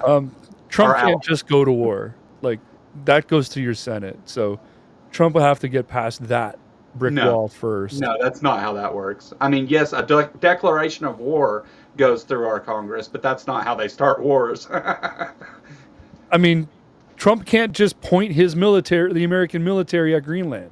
Yes, he can. Yes, he can. I don't think he he can bomb them without a declaration of war. Yep. Yeah. You heard of police actions? Yeah, we do it all the time. We do it around the world. Yeah. That would be fucked up, because that would be the start of World War III right there. NATO would activate instantly, and it would be against another NATO country. I don't think that that's he's that's like the 5th country on the list of people that he thinks we should bomb. So I don't think he gets that far down the list. But I don't think that is a. I mean, maybe it's. I totally believe it's something that he would do if he could do it, but I don't think it's something that actually happens. At this time, anyway. He says a lot of stupid stuff, so I mean. We haven't had a declaration of war since. I'm pretty sure George H.W. Bush went before Congress and asked for Storm. We were in Storm Shield, and then we went to Desert Storm, and I'm pretty sure that was a declaration of war. Yeah, no, I think they skirted it somehow. I don't think it was an official thing either. I still don't think you're right, guys. I don't think Trump could just wake up Saturday morning and go bomb Greenland. How do you think we went into Iraq and Afghanistan and all that? We didn't because you were attacked first. That's the difference. Not by those countries, and we knew it wasn't those countries. Kuwait was a defense strategy. The last time the aggression into Iraq was an act of war, but I don't know. Let's see. The internet says the last time we formally declared war was 1942. Yeah. And where all have we been since then? All the other ones weren't formal war declarations. They were military, so-called police action, whatever you want to call it. Yeah, that's why whenever they went in and got Bin Laden, that's why that was such a covert deal, because they didn't want the Afghan army to know that we landed and took people out. Like it was an act of war is what we did. So I think the sticking point here on whether it's us declaring war or not, we were actually just enforcing a UN Security Council's resolution. Right. And we voted to act on that resolution. So it wasn't our declaration of war. It was supporting a UN declaration of war, basically. Yeah. So the answer is no. We did not declare war on Iraq. We declared support for a UN resolution. Right. After World War II, we only declare war on non-tangible things, like the war on drugs, the war on terror, I mean, I guess there's always a loophole that could be exploited, the Korean police action. Pakistan, wasn't really a war; it was a police action and stuff. But I don't know, Greenland would be a slightly different animal. That would be very shocking. Oh, I think so too. I think there's a lot of hurdles to making that happen that don't ever materialize. But I think that I don't think it has to do so much with. He would have to make some weird declaration the way Putin did and just say that Greenland's full of Nazis and stuff. We're going in. At the very least, he would have to. Don't give him any ideas. Yeah, I can see him. I can see him. Already did. Yeah, I can see him posting that right now. Greenland, they're eating the cats and dogs. Arr. Why don't we see what he's posting right now? Let's have a look.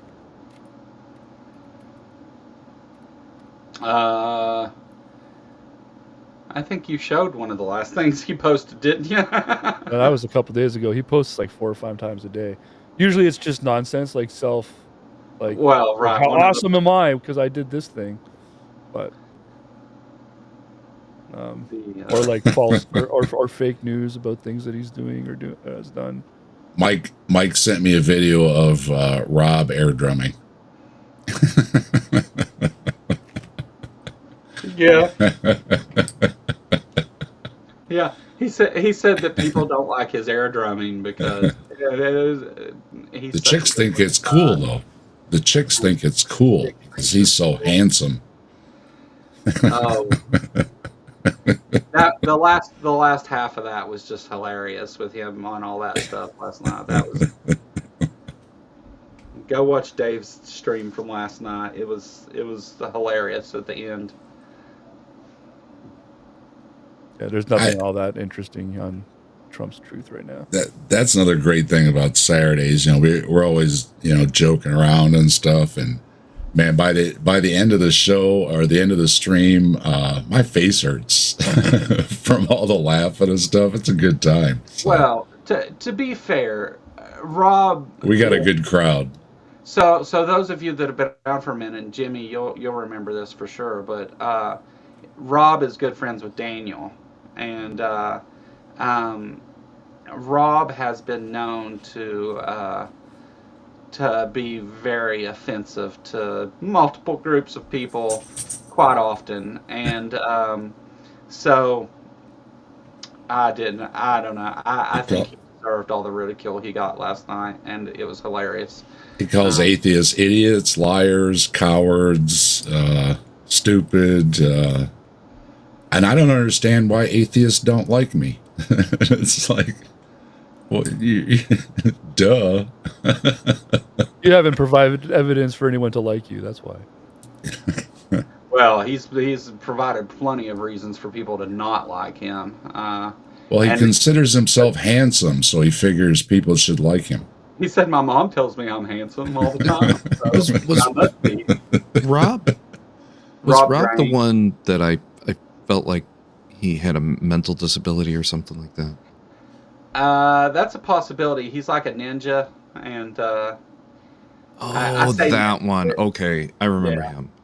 Yeah, he red pill. What is it now? Because he's changed. I remember him. It's Rob Pill. Oh, okay. Yeah. Yeah, but yeah, we call him Red Pill. Yeah. Yeah. Rob Groan or Grain or whatever, and he's him and Daniel. That's like they work together to. Almost looks a little goth. I mean. No, not this guy. This guy looks like. This guy reminds me of Matt Powell. Yeah. Oh. Yeah, like Matt Powell if he was on meth. Did you see he was on Donnie's channel the other day? I don't watch Donnie's channel too often. Yeah, he had Matt Powell on. Matt Powell was on there too. Yeah. Yeah. He had Eric Hovind on one day and Matt Powell the next. Wow. Yeah. Really doing it up over there. Rob Pilled Apologetics. Yeah. Eric Hovind has a real dangerous presentation going, actually. He has a much cleaner, more approachable presentation. Like, when you look at Matt Powell or even Kent Hovind, you get a little bit of that supervillain inside an evil lair look. Like, they're just in a darker room, kind of just like plotting their next whatever that they're doing, their next caper. But Eric Hovind's presentation for me, that seems to be the more dangerous one. Like, he's going to be the next super evangelist preacher, I think. So what you're saying is shaving my head, putting on a nice fitting formal wear, and looking like the villain in the Superman trilogies doesn't come off as... It's passe. You should still do that. I think it'd be a pretty funny joke if we can convince Matt to Matt Powell to shave his head.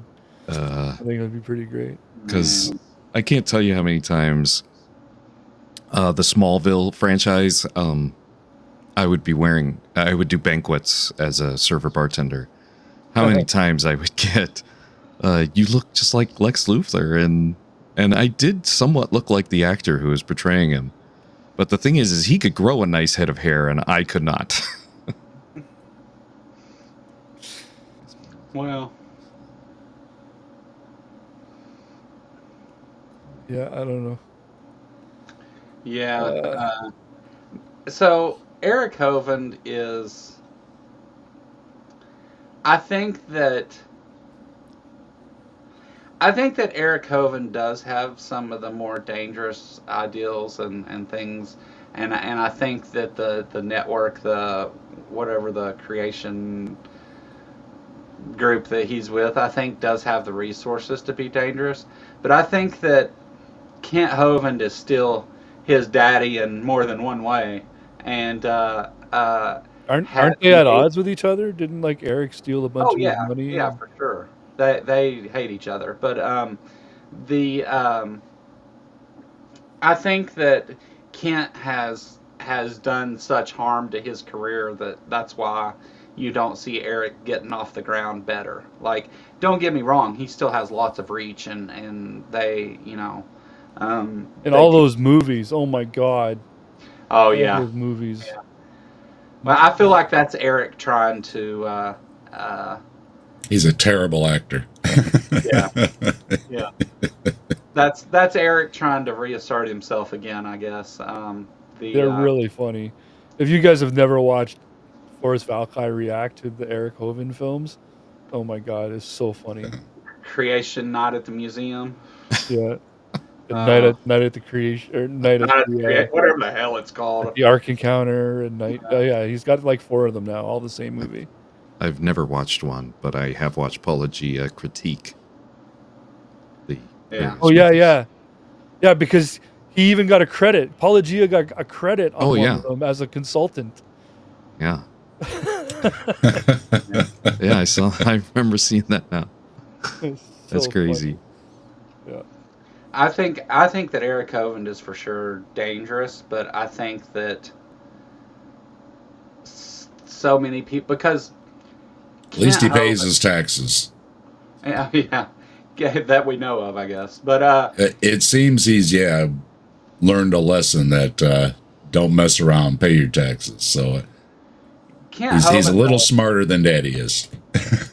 Well, a lot of people don't want to cross Kent Hovind just because he was so powerful before and knows so many people, and in the creation circles, everybody knows Kent Hovind. I feel like he's bottom of the barrel at this point. Like, not in creation circles, he's not. Yeah. A lot of pastors still cite him and stuff. Yeah, he presents to me like literally someone who's like the Tiger King of creationism. Like, I just don't... presenting the same stuff, though. I mean, like, it hasn't changed. It's not like he's gotten crazier.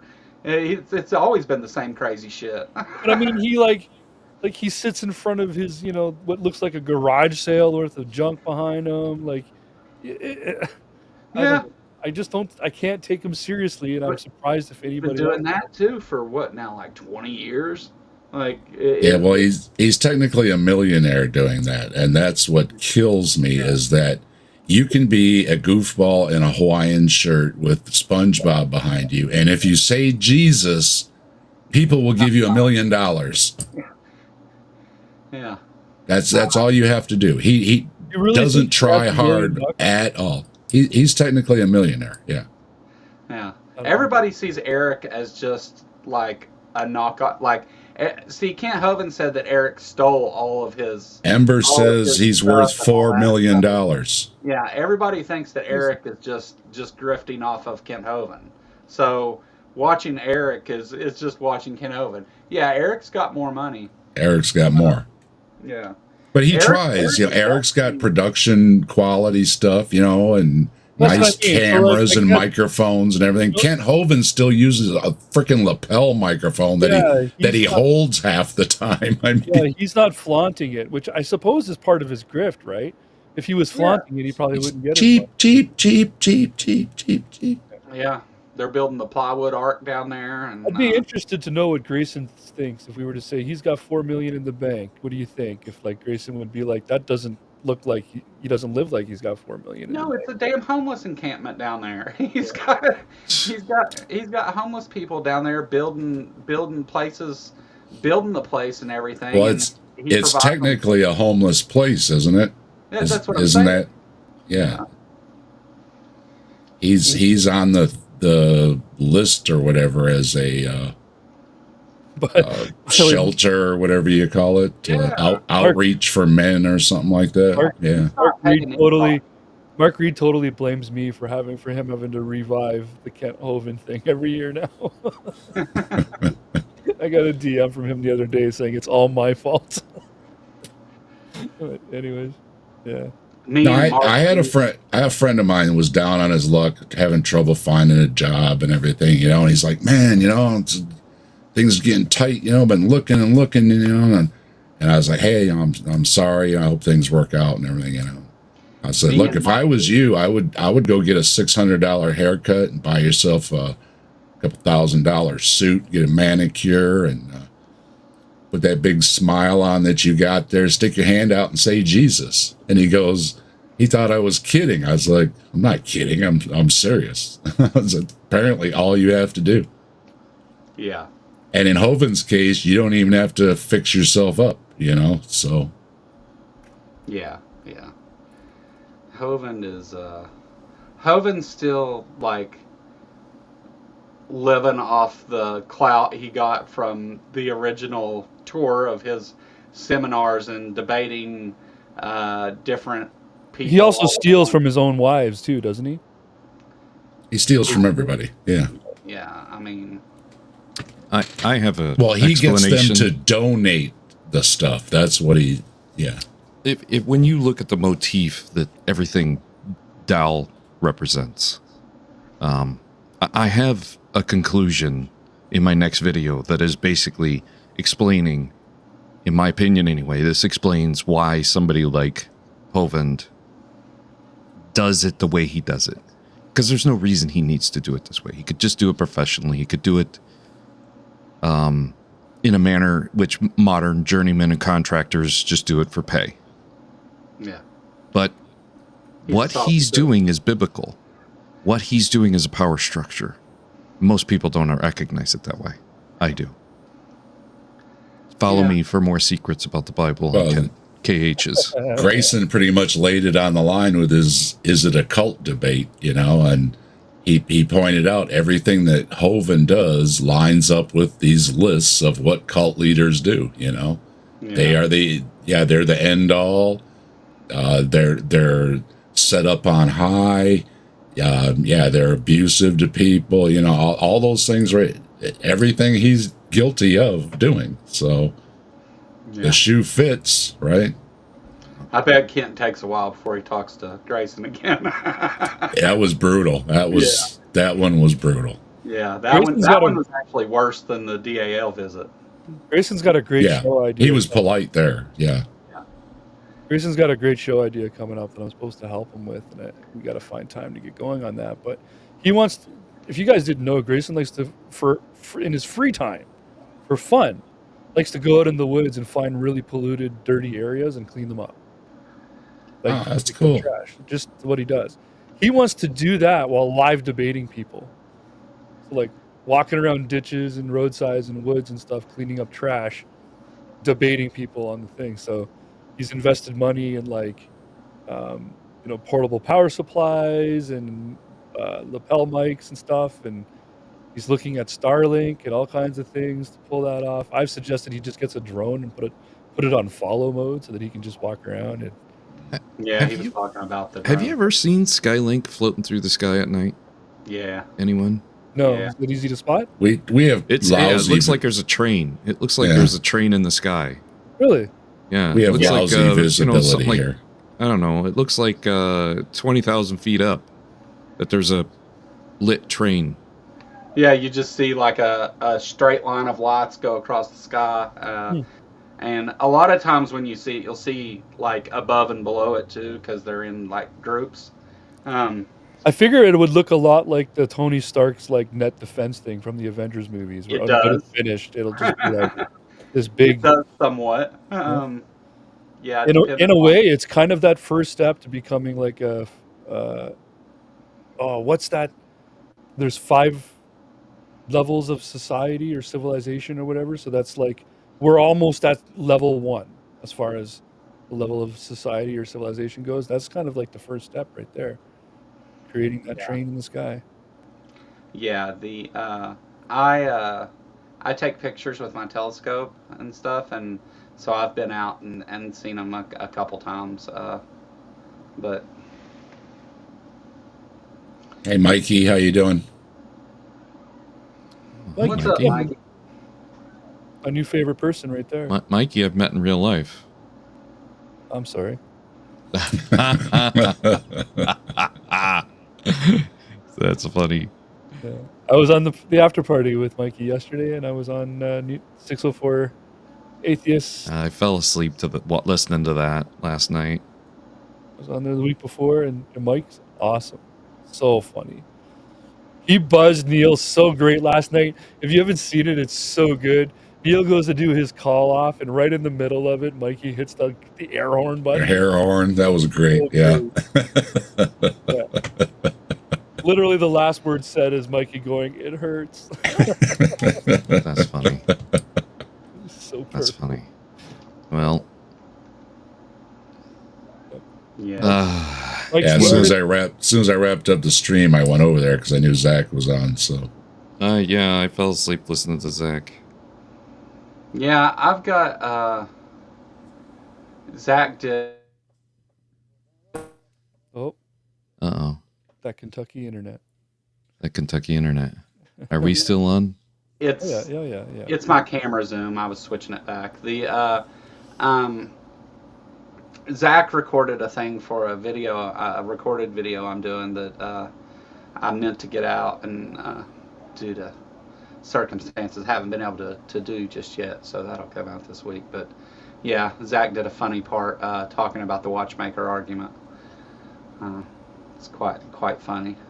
Mikey's the new the guy who made the music for my updated channel stuff. So yeah, get ready to hear that music. That'll be great. Yep. January 5th will be my reboot, relaunch, 2025 year with the all new logo. Which the logo, if you guys are on my Discord, you already know what the logo looks like. But very excited. I got a cool guest for January 5th. Oh yeah. Who? Yeah, Who? Tell me who. I asked you 3 fucking times, Joe. What? You asked me what? You asked me what? Who your guest was 3 times. Answer Man. Answer Man. Amber introduced me to him. It's he's quite funny. He does like he takes a lot of comedic shots at creationists and stuff, and it's quite funny.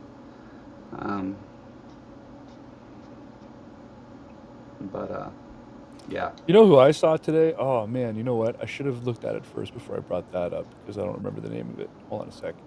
There's this channel out there that basically does these episodes of The Atheist Experience is a Scam. Have you seen this? Oh. So he basically takes clips from The Atheist Experience, and you know how normally in a debunk, like if we were to all do a debunk, we would put a little bit of effort and research into and come up with reasons why something someone said wasn't accurate or whatever. He just I would never. Says the Bigfoot guy. I would never spend all week researching a Bigfoot story. Or no, I would never do that. Regardless, you would still come on at least with reasons why a certain piece of information isn't true or factual, whatever. He just listens to a guy on Atheist Experience talk, pause the video, and goes, "This is madness. This is just madness. It's mad. It's mad." And then he hits play again. And like that's him debunking an Atheist Experience. And the title of his shows are always The Atheist Experience Show is a Scam. Yeah. It's That just sounds right. so funny. Yeah, like the one I just saw today was with Armin. You guys know Armin? Yeah. Yeah. So he put this out yesterday, and it was a caller that was talking about how murder is wrong, and Armin makes the case that like, well, it's not always wrong, right? There's a circumstance where you might have to defend yourself or whatever. And he just pauses it and goes, "Did you hear what he said? He said murder is sometimes okay. That's just mad. He's mad." And then he hits play again.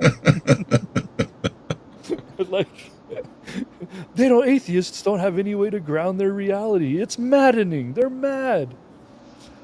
Anyways, shock of God. And he's serious, I suppose. Yeah, he also does these moments where he rides his motorbike and then he stops in the middle of a parking lot and just starts talking into his like dash cam and like going on about like why atheism. Oh, the motorcycle guy. Yeah, I know who that is. Yeah. The guy who's got 50,000 subscribers, but none of his videos have more than 200 views. Yep, I know who he is. Yeah, there's a lot of that. All right. Well, I'm gonna head off. Yeah, I'm gonna wrap up here in just a minute anyway. It's good seeing you, all three of yous. Yeah, all right, Tux. All right, Always you have a good one. Happy New Year at all, and You well, too. type bless. Same to you. Bye. Yeah. There's a lot of that out there though, like as far as like apologetics stuff. I guess it's not really apologetics in that case, but there's a lot of that where they're just like, yeah, did you hear that? That doesn't even make any sense. And then it's almost like they're just, I guess, when you have a Christian channel, you don't really have to like, as long as you're shitting on some atheist, it's Yeah. Atheists suck, Joe. Didn't you hear? Yeah. I'm gonna start making videos titled like that, I guess. We suck. I think a lot of atheists do suck, actually, but that's a whole nother conversation. That's not because they're atheists, though. It's because they're shitty people, which is something totally different. But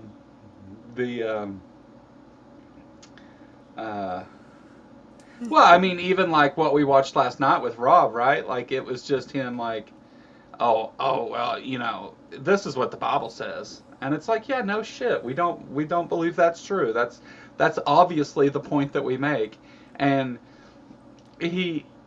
I think it's, I have a lot of views on some of the silly arguments and stuff people make. Like I don't usually care to give my my perspective, whether it's very good or not. I don't give a shit. But to set though and like say, well, here in Romans it says, the fool says in his heart that there's no God, but he really knows, and blah blah blah, and all that shit. And it's like, yeah, dude, but just like a couple chapters later, it explains what they're talking about, and that's not like atheists, it's the godless in general.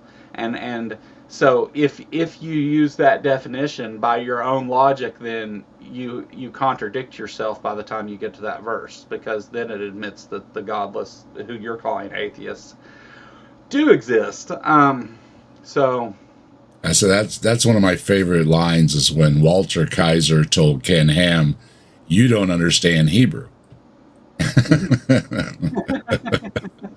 mean, he didn't have to tell him to, shut the fuck up or whatever. He just had to say, dude, you don't know what you don't understand Hebrew. Why are you even talking about, Ken Ham, though, will tell you that the King James Version is a better version.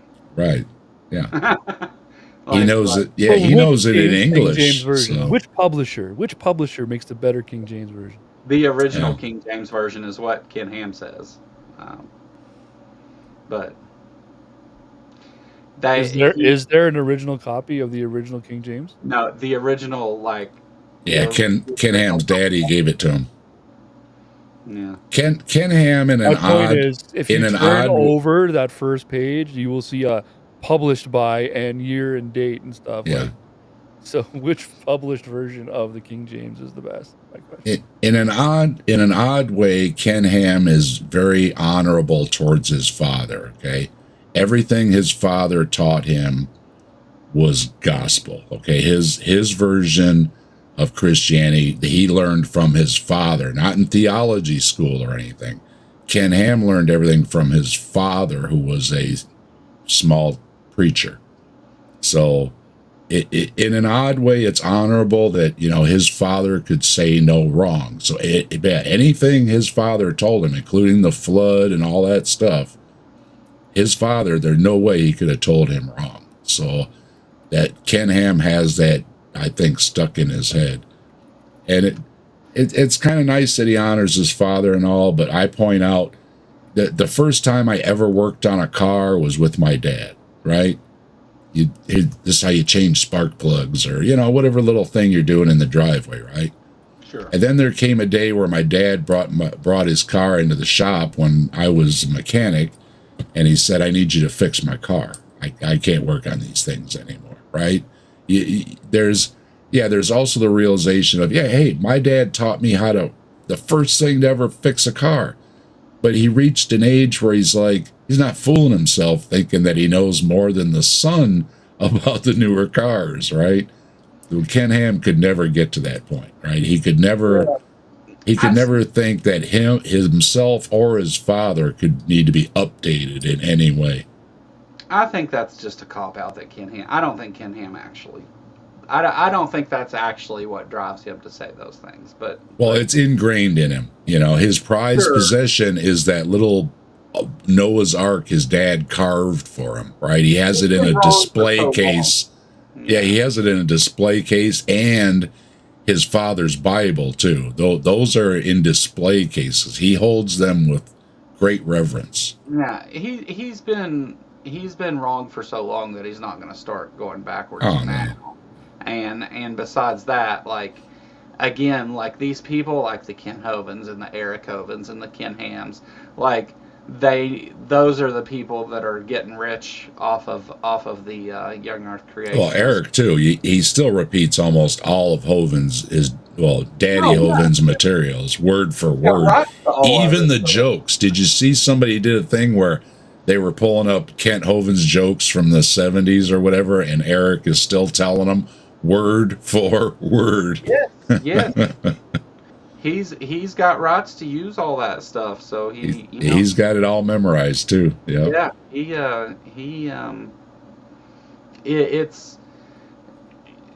just does it in a nicer studio, that's all. Yeah.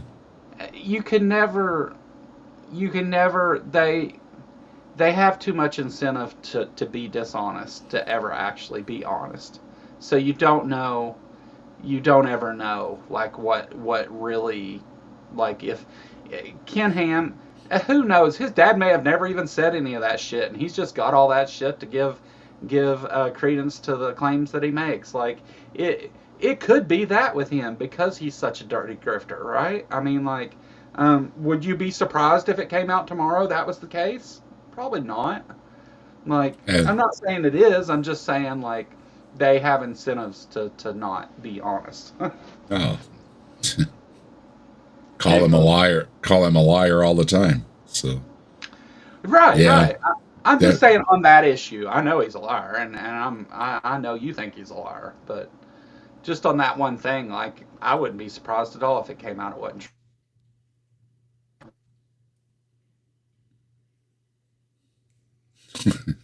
Your camera is a trip. I'm just going to keep fixing it over and over and over. I will fix it over and over.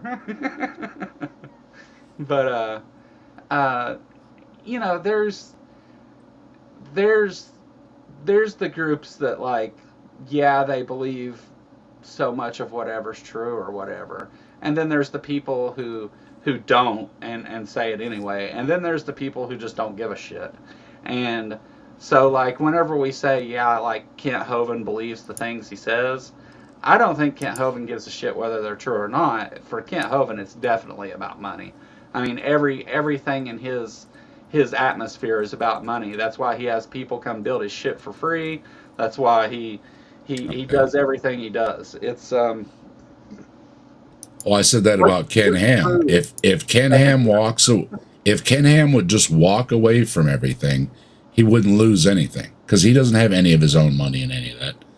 Everything he's done has been from people, investors, and everything. And Eric does that too.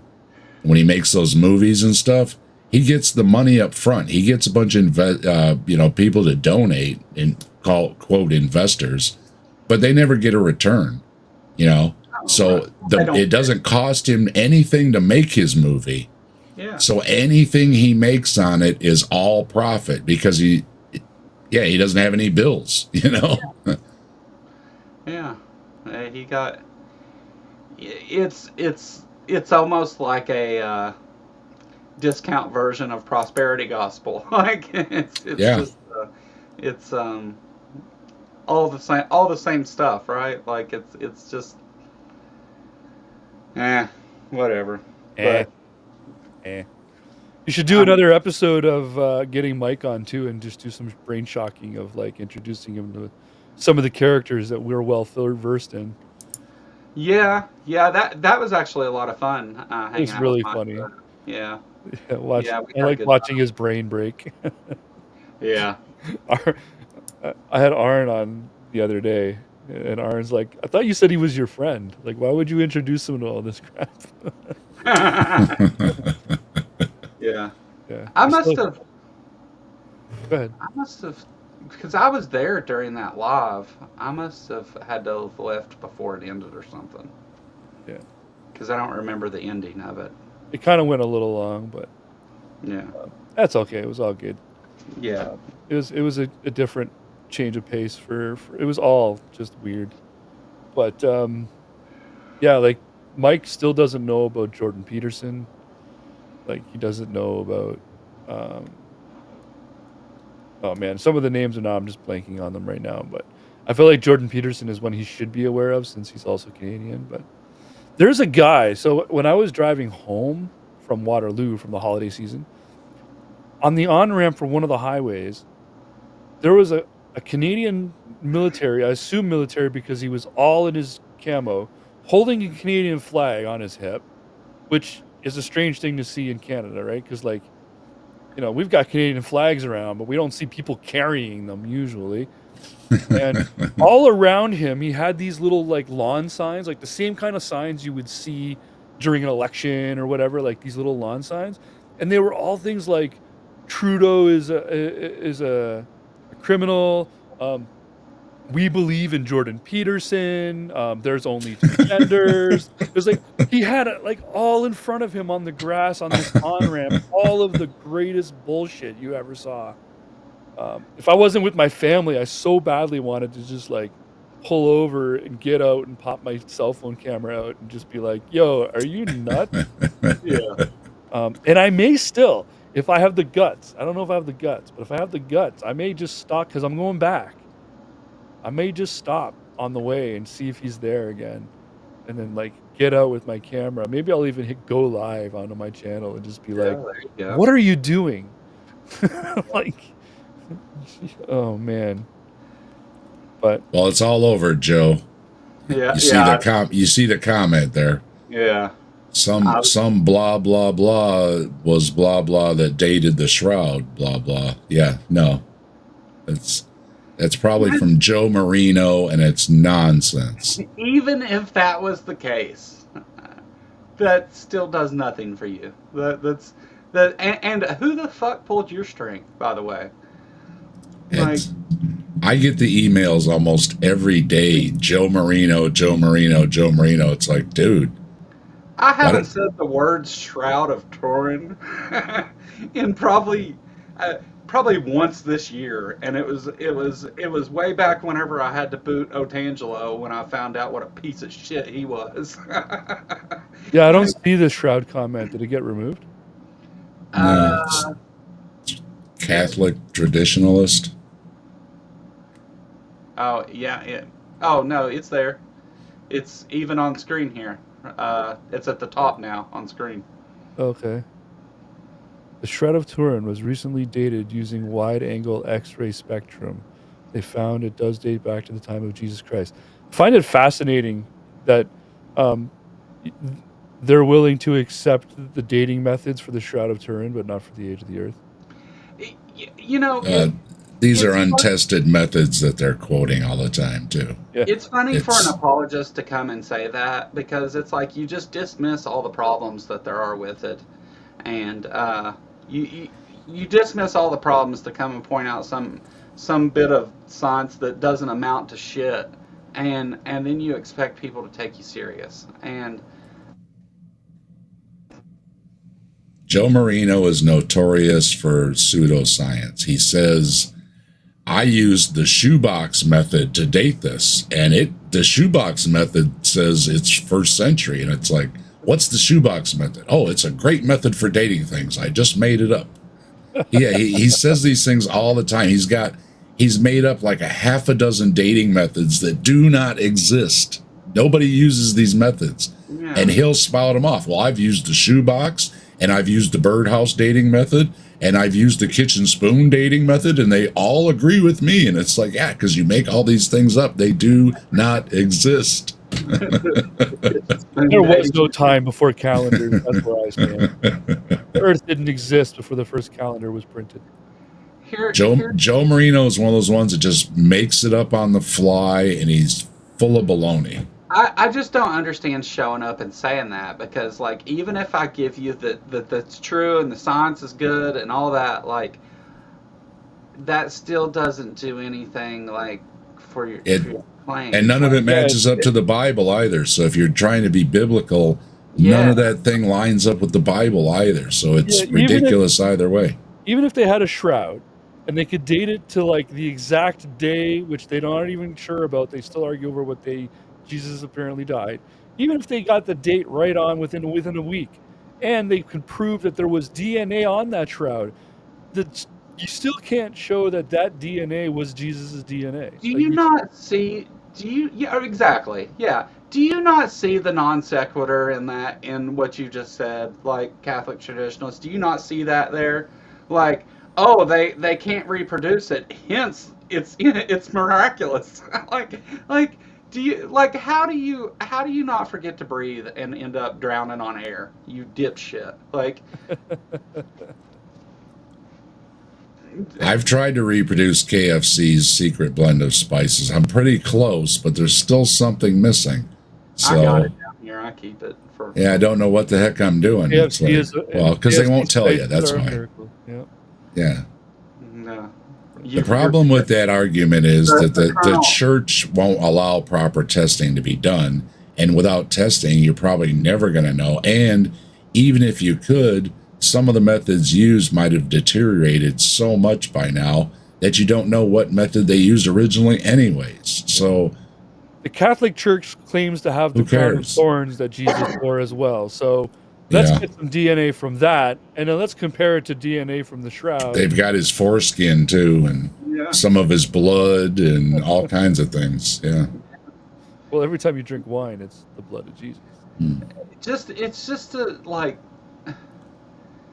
I mean, I haven't released the list of stupid things that theists say yet, and it's like we still got people trying to get them on. Like, if you start now, you might have it done by the end of 2025. Well, I'm just doing 10.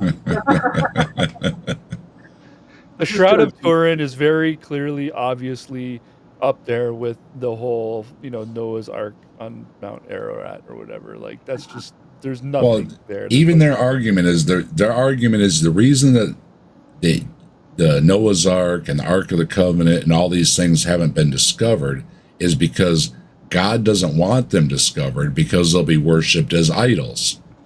But yet he let the shroud slip through. See, so it's another one of those things that it's their own argument of, well, the reason we can't show you the ark is because God doesn't want it, because then you'll all worship that and not God, and that's against idol worship. Okay, but here's the shroud to put up on a big, in a big frame on the wall, right? So it shoots their argument again. Like, I have no dog in the fight on whether your God is real or not, because even even if your God was to be real or whatever, like he's still kind of a piece of shit. Well, not kind of, he is. And so, like, don't you notice that just leads me? Don't you notice that every time somebody with some bit of skin in the game looks at it, they're like, oh yeah, it's completely real and everything. And then anytime somebody secular that doesn't have anything to make off of it looks at it, they're like, yeah, it's a complete forgery. None of that is credible at all. Like, why is that not like? That's why I say so many things about the dishonesty that takes place in apologetics. Like, And ultimately, the church accepts the age of it. The church basically said it's a piece of art, and we like it, and we put it up on the wall. That's the church's stance. Yeah, Okay, they're not even saying it's real, right? It's like retiring a hockey jersey. It's so weird. Yeah, but they said, yeah, it's a piece. And I think the Pope said it's a piece of religious history or something like that. And it is. They put it on. There you go. Okay. Window.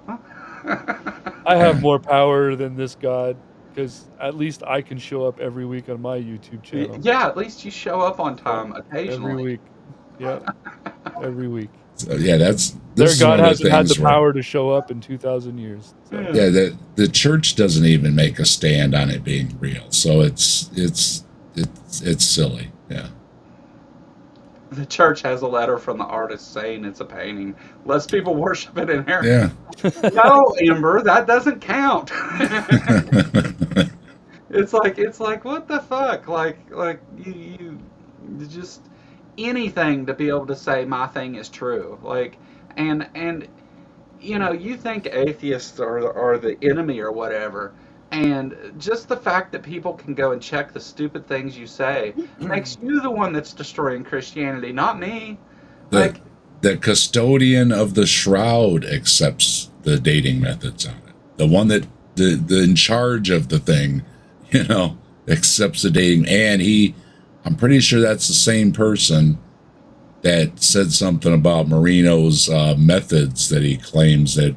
He said, first of all, they haven't allowed any testing on it. So these claims of testing being done on something when no further testing's been done, Joe's fibbing. And then the things that he makes up was cited as saying these are unproven dating methods that these people are citing. And that all goes right back to that Joe Marino guy. Science and atheists are perplexed by this fact. Let's go to a Goodwill or a Salvation Army. We're going to buy a pair of Birkenstocks. Then we're going to write, Jesus wore these 2,000 years ago on it. Then that would be the ultimate perfect dating method. The date's on it! Yeah. The date is right there. Kent Hovind would put it in his museum. Say, Jesus wore these alongside of Brontosaurus. What's Ron Wyatt's widow? Ron Wyatt's widow would put that in her museum. Let's laugh at the stupidity for a moment here. The photos of the image of Jesus on the veil of Veronica are not always alike. Scientists and atheists are perplexed by this fact. Who cares? Like, again, just given all that's fact, like, I'll give you that all that's true. Who gives a shit? You still have nothing. You have no reason for anyone to believe that any of that bullshit's true. And you go around saying dishonest things like this, whether you realize they're dishonest or you're just dumb, I don't know, but like, it's... And some of the most devout Catholics are saying, no, it's not it. It doesn't match up biblically, historically, scientifically. Nothing. It doesn't match up to anything. And these are very devout people, and they have every reason to believe it to be real, and they're saying it isn't. So, yeah, I will agree. I side with the church. I think that's a great argument that the church that owns the dang thing is saying they agree with the scientists. So, and the historians and theologians and everyone else. See Sydney Raptors all over it. The image of the face is not consistent with a 2D surface the cloth being wrapped around a 3D surface, the front of the head, when laid flat, the image should be distorted. Yeah. So see, like, yeah. And by the way, Sydney Raptor, thank you. We won't get into. I could but actually show you what a face 3D model looks like when flattened out, like the UVs. yeah, So not the, much like a face, really. I mean, like, yeah, I guess the central parts of it are there, but hold on a sec. You just find one that's not super creepy because they look really weird. and the problem that I had with what was said there before is that photos of the face of Jesus, like, you just assume that it's Jesus, and that somehow photos that you're not giving any information about are a good representation of it, and all that. Like, you come with nothing and just say, well, somebody said a thing, so that proves it. Never mind all the people that said it wasn't. And Amber mentions the Sidarium, the face cloth, and that doesn't date with the same age as the shroud. So they're not even from the same time. So yeah, it's just. Hold on. That's what a face would look like on a flat surface. Oh no. Oh no, poor guy. This is actually something I teach in school. So, because when you 3D model an object, there is no such thing as 3D. So, and before you can texture an object, you have to flatten it out again, which is what we call making the UVs for it. So this would be a 3D modeled face that has then been UV'd before it can be textured. So there you go. Yeah. You know, like, you're just in the wrong place to have that conversation, Catholic traditionalist. You think you're in a place where people care, and you know. Well, nobody should spend a month making a video about something stupid like a shroud, but I did. Okay. I put in a lot of time and reading, and so you know, there you go. I have a video. Watch my video. If you don't agree with it, leave your arguments in the comments on the video, and I'll answer you back. Yeah. Yeah. Oh, Amber too. Amber's made one. Amber knows it's a lot of work to do the shroud video. There's a lot of stuff, and one of these years, Jimmy Tux is supposed to release one too. We talked about that before. You see, he already ducked out of here before I could razz him about it. I think he released what of it he was going to, didn't he, or something? But it's. Somebody said Jimmy Carter died. That sucks.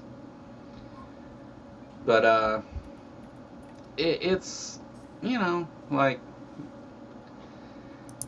The thing is that the really stupid part of it is how many different places have they said that? Like the stuff they just said in here, Catholic traditionalists, the stuff that was just said. How many places have they went and said that, and people have been like, you're dumb, you're stupid. Like this is why you're stupid. Quit saying this stupid thing. And it's they're like, confirmed. oh well, shoot, it didn't work in that atheist room. Let me go to the next one. Yeah. It's confirmed. Jimmy Carter passed away at 100 years old. Well, that sucks. Hey, you lived to be 100. You were the president. You were a great humanitarian. His wife lived until just very recently, right? They were together almost until the end. I mean, you know, hey, we should all be so lucky, right? Yeah.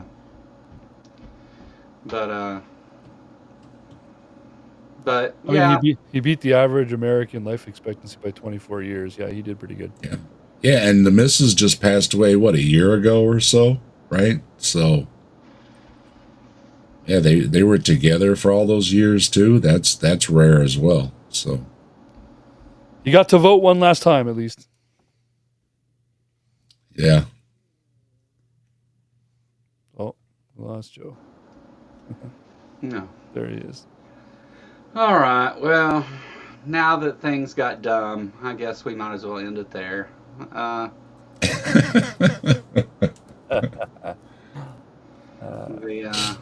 Hang on, I need to blow my nose and make a Shroud of Turin. yeah.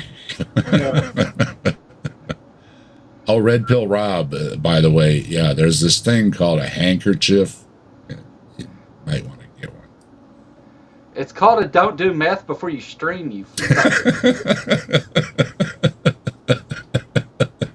you look like a meth head when you do meth before you stream, Rob. Like, Man. dude, by the end of the video, see, here's the thing. Look, I could be wrong. I don't really care if I am or not. Fuck him, he's an asshole. Do you really think that, Joe? I really do think that, honestly. I really, really do. Something going on there. And I'm going to explain it.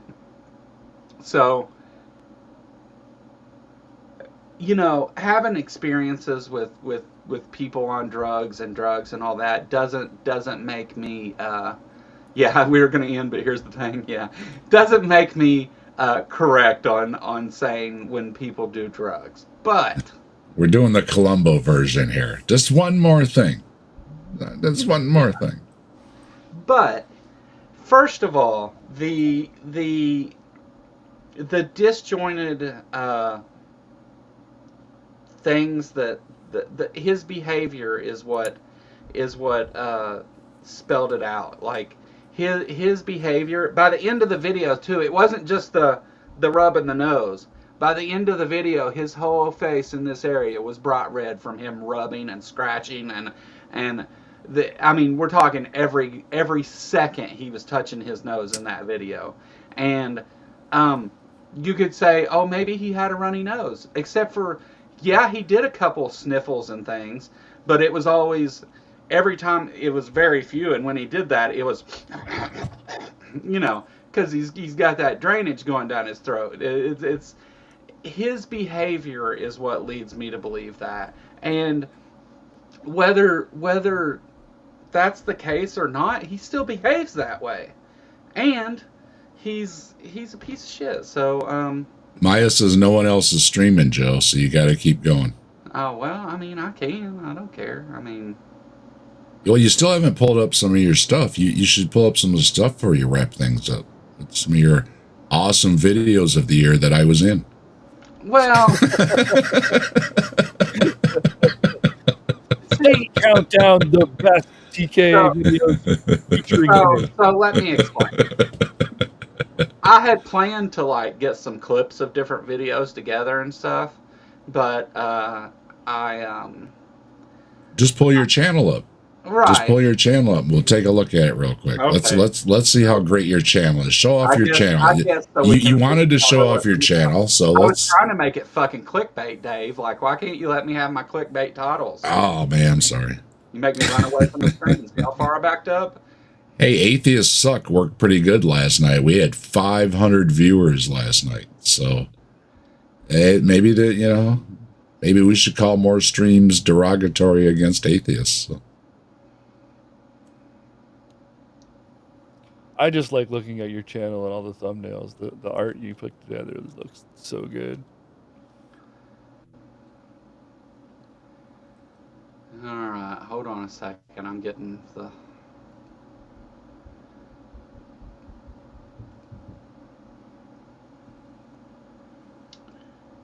Oh no, that's not the right button.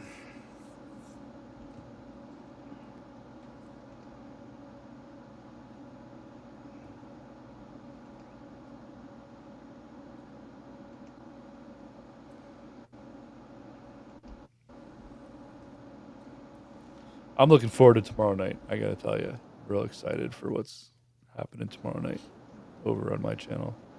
Heck yeah. The game we were gonna play had a sequel of it in the works for the longest time, and the release date they just had it posted as fourth quarter 2024, and it still wasn't out by like the 22nd. It wasn't out, and I was like, okay, well, it's not gonna come out this year. We'll play the old version. And yesterday, there it was, released the second version of this new game. So I'm just like, yeah, We're gonna get to play the new one instead. It's gonna be awesome. In the nick of time. Yeah. All right, so maybe there's a better. Maybe we should just go to my channel and do it. Let's do it that way, because that way we can see the highlights and it's not going to show all the stuff I listed and all that. What was the most viewed live stream of 2024? Probably Stephanie Helms and I doing a call-in show, I think. I don't think so. I think the Matt Dillahunty one. That wasn't 2024. Yeah, yes, it was. It absolutely was. Everything was 2024. You did Matt and R and yeah, it was, wasn't back it? to back. Yeah. Yeah. It was this year. See, I forgot all about that. All right, so these videos were not 2024 though. All of these are 2023 stuff.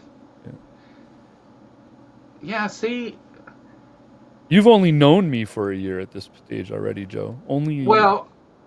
I started streaming in 2023 in the spring, and then the following year I'd been on a year, so that was this year whenever Matt and Aaron came on. So you're right about that.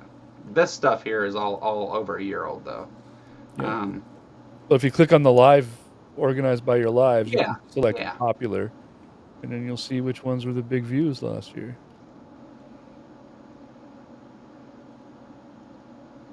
There you go. You were almost right.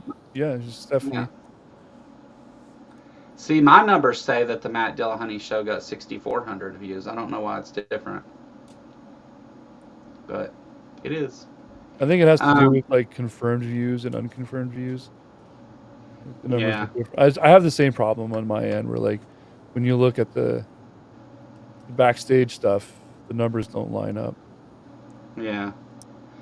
5,000 views though, I'll take that. And that was all pretty much why that was live. That hasn't gotten a ton of views since it was live. We had hundreds of viewers while it was live. It went really well. Grayson, I had him on. That was the first time we tried to call in show, and it didn't work at all. And yeah, not good. Your most popular show with the new branding there is Living in Ashland, Kentucky, being the Kentucky Atheist. Yeah. People were very interested in that one. Well, do we have comments? Let's go look at some comments. Is there any good comments on the Dillahunty one that we can like dump on? I don't know. Let's see. I don't think so.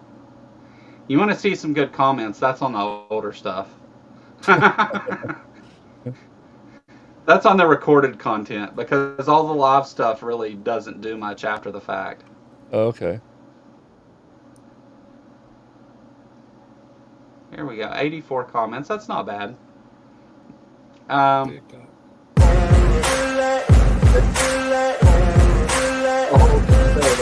didn't mean to watch it.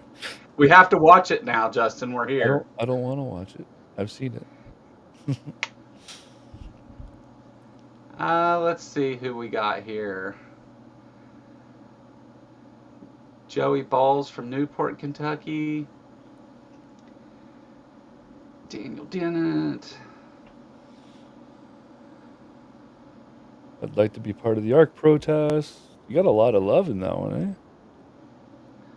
Yeah. Yeah, Nashville Audits, actually, I talked to them through email several times. Doesn't that sum up having Matt on your show? I'm a simple man. I see Matt, I click. Yeah. West Virginia. When is the protest for the ARC? Steph commented. J Mike commented. Matt's cat tattoo. Yeah. I've still got that saved on my computer.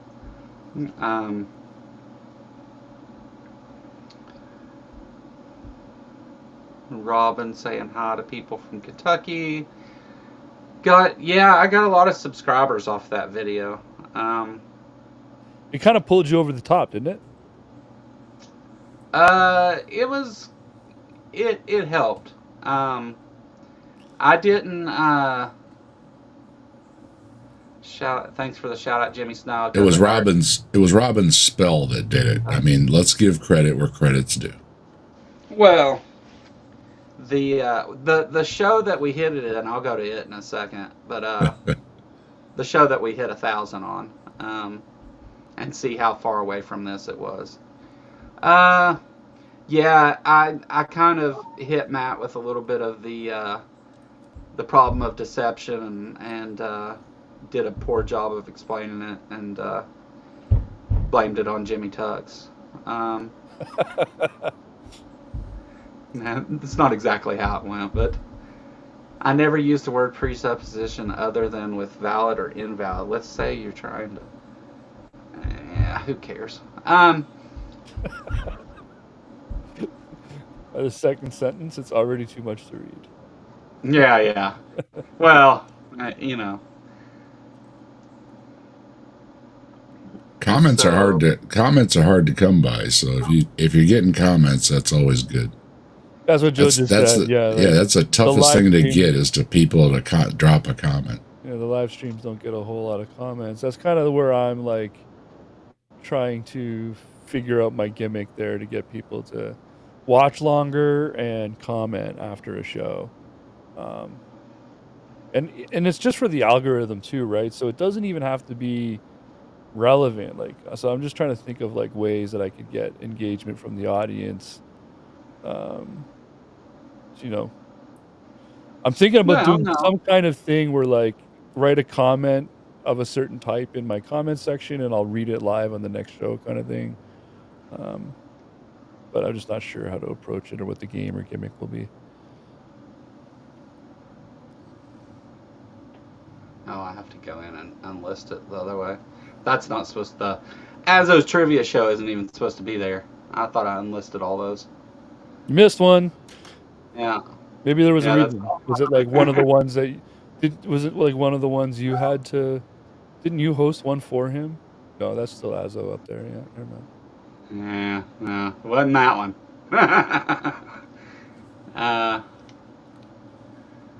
I guess so it was a show where Bree was the guest, was where we got over 1,000.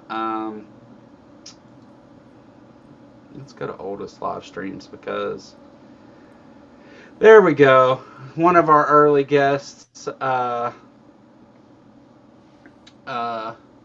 Stacy's Mom podcast, Stacy and D. That was awesome show. I've got them on the 5th. Eric from Skeptics and Scoundrels stopped by a couple times. There's Ron Wyatt. See, some of this older stuff, like other than I'm not gonna re-release that one. But Did you say Ron White? Ron Wyatt. Wyatt. Okay, I was gonna say. Jesus, Yeah. You got Ron White. Holy crap. Yeah. JL Warren was just an awesome guest. A lot of fun. JL's on it. This being one of the most viewed members only streams, I wonder. I'm curious about what that's about. But Arn That's probably the one I was on. Yeah. It won't let me hover over it and play that, will it? Scarlett, that was a fun show. I should have her back on again. Mark Stoney, Grayson, Michael Beverly came on multiple times. Beverly. I like Michael Beverly. He does a good job. Michael Beverly comes on. You better be ready to talk because he cordoned off the whole day for it, I guess. We talked for what? How long was that show? 3 hours, 17 minutes. 17 minutes. That's not so bad. Mm-hmm. The first time he came on, they streamed for like 6 hours. I wasn't even on the show for that. Wow. Atheist Junior, AJ's helped me out a lot this year, and appreciate that a lot. Yeah, the Stephanie Helms call-in show, that was pretty successful. Mark Reed came on a couple times. Mark Alsop came on a couple times. Have you ever not been on Skeptic Haven yet and done like the Yeah, I call-in did over call-in show on Skeptic Haven too. there? Yeah, okay. The I'm going to be on deception twice in problem. February. See, like this stuff right here, like this, the deception problem. That's something I would like to like re-release. I would like to go and edit it and redo it because I think that there's a lot of good stuff in that video. Darth Dawkins and Sam, oh my gosh, I'll never get that time back.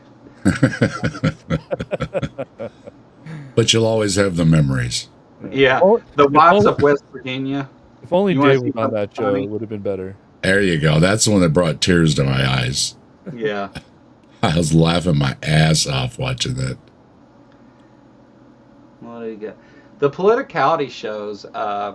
I put a lot of work into those. I was always going and finding clips and editing them down and getting stuff for us to talk about. And Robin would send me, like links to videos, and I'd have to go edit all that crap and find like the 2 minutes of it that I wanted to show. I had to watch a lot of stupid to do that. TJ tells the truth. That's more time I'll never get back. This guy's out there. I mean, it's he's got a lot of ideas that go with mainstream Christianity, but for some reason the conversation kept coming back to like weird sex things, and it was odd. And then to beat it all, after that, his audience then he was streaming, so he did something weird. Joe, rather than sharing my stream, you can't say weird sex things and segue with a word like to beat it all. You can't do that. Well, I mean, if the shoe fits. The weird thing that he did is that he instead of sharing the stream, which I told him he could do, he streamed himself streaming with me, and just screen captured it and shared it, because I'm not sure why he did that, but he got called out early on in it, and it's like, hey, nobody can hear this side of the stream the way you're doing that. But anyway, after all the weird shit he said, he gets on his stream and his chat's going on about, yeah, that guy was just obsessed with the sex stuff and all that. And it's like, dude, I'm not the one that said any of that stuff. Like, that was TJ that said all that weird shit. Well, I said it a couple times last night, and I'll say it again. Some folks just need to get laid. Oh, yeah. I mean, you're talking about it way too much. Take care of business. Since I'm back on the screen where I can see the chat here. Chat, who of you, and I mean, males or females, you can adjust it to your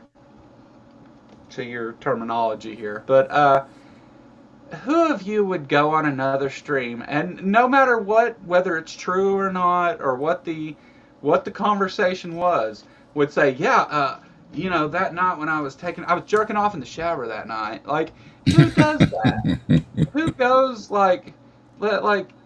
who goes on other people's stream and talks about that, and then says like, and people come in and unlock the doors, and it was because his name starts with L. I heard the neighbors having orgies, and I wanted to. I was listening to it, and like just all that shit that kept coming up. It was just like, dude, you've got like maybe you should talk to somebody about some of that stuff. There seems to be isn't it when the angel showed up or something like that when he was doing that? Yeah. That happens when I jerk off in the shower too, TJ. I guess. I'm joking. Chases them up out of the drain. You just don't know what's going to come up out of there. Yeah. Like just the weird stuff that he said was really crazy. It was unusual. Yes. Yeah. I mean, just he made that thumbnail, and then I was just like, well, Jess, yeah, that's funny. Jess moderated this and didn't say a word the whole time. Was just like stunned silence. Yeah. it was. I got mad at my own chat at the end of that show, though. That's a whole nother thing, though. Wasn't me. What? No, it wasn't you.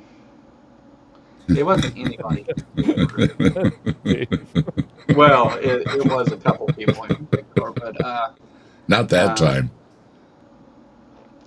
I'm just looking at my feed right now, even on YouTube, and like a year ago, it didn't look like this. This thing is full of so much piss and vinegar. It's just disgusting. I can't even. Like, some of it's pretty funny stuff, like Jimmy Kimmel playing Guess Who Trump appointed, like the Guess Who game, but who Trump appointed. When we looked at popular videos a minute ago, like it showed, like I had a couple with 1,000, and then I had some with like, and then it went to 400, and then they were all like, but the one I did with the Apostate Sisters wasn't on there. Like these, there were several videos that did better than, like it didn't show on that popular list for whatever reason. Interesting. I got the Apostate Sisters with Stacy's Mom podcast on the 5th. I got all 4 of them. It's going to be nuts. That one's going off the rails for sure. Yeah. Now that's this year. So we got into the shorts a little bit, and I repurposed different videos that I did into shorts and stuff. And not all of those did great. Some of them did good. Some of them didn't. Can't see. The stuff with David Fitzgerald did pretty good. Who was an awesome guest, by the way, too. That was David Fitzgerald was one of the first times like a guest reached out to me and asked to come on the show, that I was like, really, you want to come talk to me? Why? It was awesome. Yeah. The censoring Ken Hovind stuff, that stuff did really well on shorts. And then all censoring Ken Hovind, is that like anything like the Jimmy Kimmel bit where he does unnecessary censorship? Yeah. That's exactly what it is. That sounds funny. I should check that out. Yeah, that's harder to do than you think. Well, maybe not than you think, than a lot of people think. It's hard to time that just right and get it to sound right and look right. And like after the first video, then I realized why I need to like censor the mouths whenever they speak. The mouths. I don't know how to say that word correctly. And then is Maya doing a show tonight? Sorry to go just to the right side. I just there's no thumbnail or thing set up for her channel for me to set the notification on. I don't know, but somehow like I get that here lately, whenever like Maya and we always end up having the same guests around the same time. Like, and nobody's talked about this or worked it out or anything.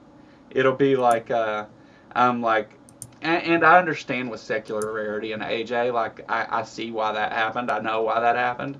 But even with who was it? Oh geez, my memory's so terrible. Well, you and I had David pretty close together. Who? David Fitzgerald. You and I both had David Fitzgerald on pretty close together. Yeah.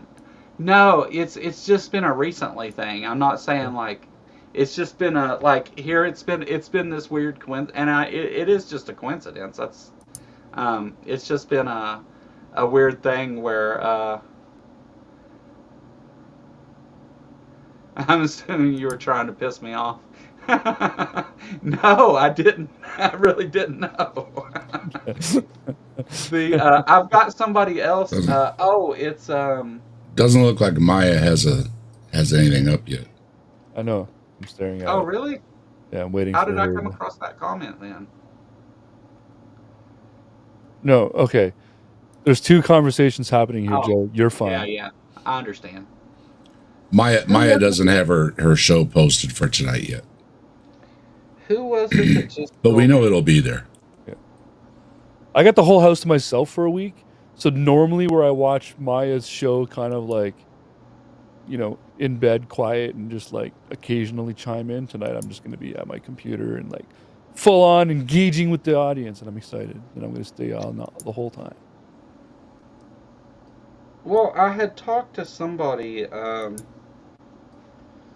through email. Oh, Dr. Ben. Yeah. I am Dr. also Ben. trying to get Dr. Ben on, but Dr. Ben was moving during the month of November. Dr. Ben will be Maya's guest on the 5th, but will be my guest on the 12th, and didn't know anything about that until after it was already done. Like, All right. I'm going to get Dr. Ben for the 19th then. I'm Yeah. sending a message right now. Yeah. And none of the like even how like we reached out and came, like how those conversations came up didn't even have anything to do with each other. It's just, it's so weird that we've ended up having a lot of the same people on around the same time, and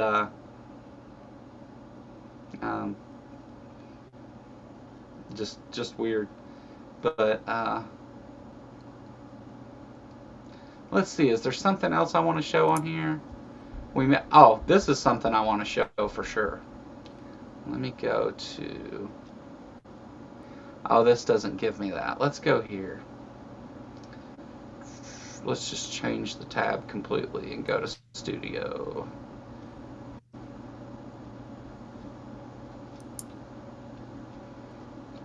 Maybe.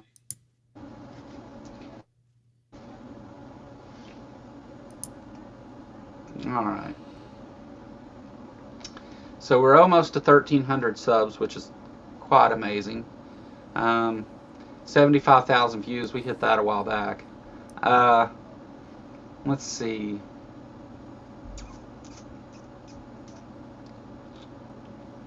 This presentation isn't really working. Here's what I'm can't really trying to see remember what it is. I'll make it bigger in a second.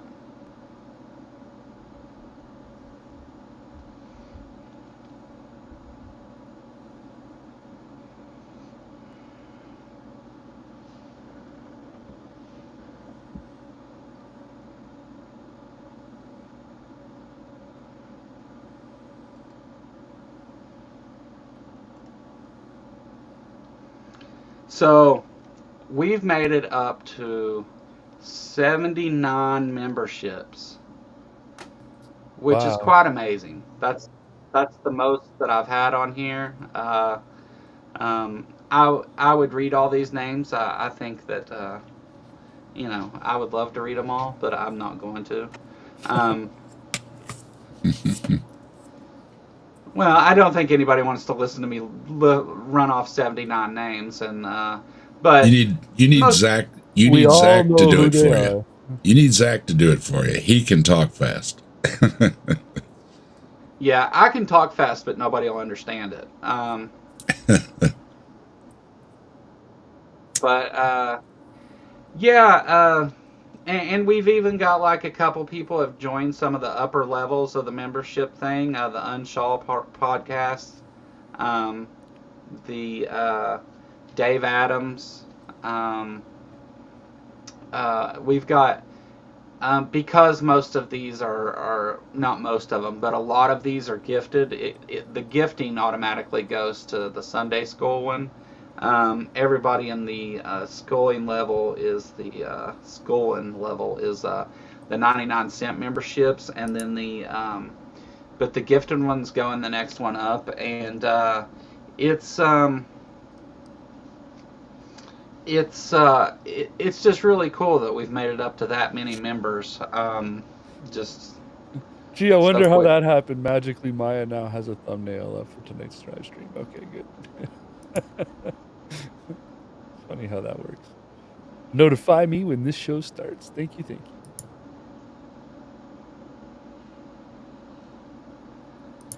But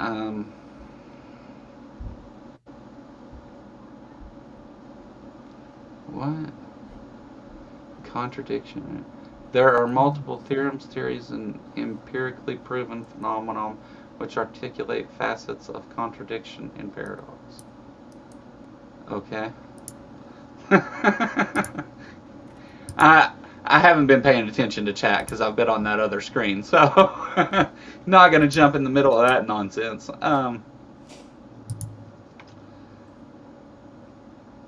Why is it showing like that? So it shows, even though the screen connection's gone, it shows it. Oh, I see. I see what it did. But yeah, I just subbed to TKA during Perps Marathon 2024. That's not true, John Hudson. Unless you unsubscribed and subscribed again. I don't think that's true. You've been around here for a while. Yeah, in fact, do you have a membership? Because I think you might.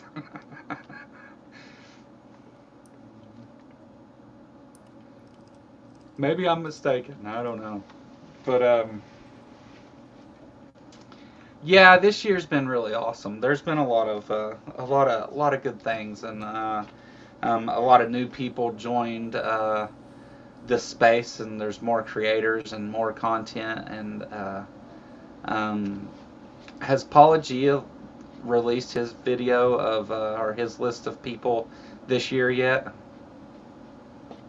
He must not have, because I would have heard about it by now if he had. No. But I haven't seen a holiday special, so he might have something coming for New Year's or something. well, sorry, John Hudson. Welcome. I'm glad you're here. Well, Justin, you like to play games, right? Yeah. They say it comes in threes. We just lost Jimmy Carter. Mm-hmm. Any picks? I feel like the concept of it come in threes comes, it's local to the individual. With that, my mom lost a cousin, and someone died in town here from a stabbing, which for us is like, no one gets stabbed here. So that Ouch. was a pretty big deal. But so there's my three. It's already happened. So Carter is the third. I That would fills say. your box, right? Fills the box, yeah. Well, I know Clint Eastwood just had a birthday. I think he's 99 or 98 or something. Death won't touch him. Death's too scared. Mel Brooks is like 99. There's a lot of them that are in their 90s. There's a lot of stars in their 90s. Yeah, I'm starting to realize or like appreciate my age myself, even when the actors that I grew up watching in the 90s movies and stuff like that, and the 80s movies, are now like starting to age and really Show it. Show the age. and I'm yeah. even more disappointed in the ones that are getting all this plastic surgery, because it's like, Oh, you don't yeah. look anything like the person you used to be. Like Courtney Cox, like, God, Courtney Cox, stop! No more Yeah. plastic surgery. You look silly. But like for me, Quincy Jones was a big deal. That was a big one. That was a big one. Yeah, because like, he's the producer of producers. Like he'll make you famous if he wants to. Like that kind of big time. So him passing on is a pretty big deal. Yeah, like I met Snoop Dogg, for example, and he looks 1,000. Like he doesn't look anything like he does on TV. I'm not even joking you. When I saw him, he was walking from his tour bus to his like Escalade with a pillow like this. This is him walking to the Escalade. Like he's so tired and so old, and yet he's not that old. But when you see them in real life, you got to remember that too. When you see people on TV like that or in movies, there's so much cake and makeup on them that like they have worked so hard in their life, and it shows. in their faces.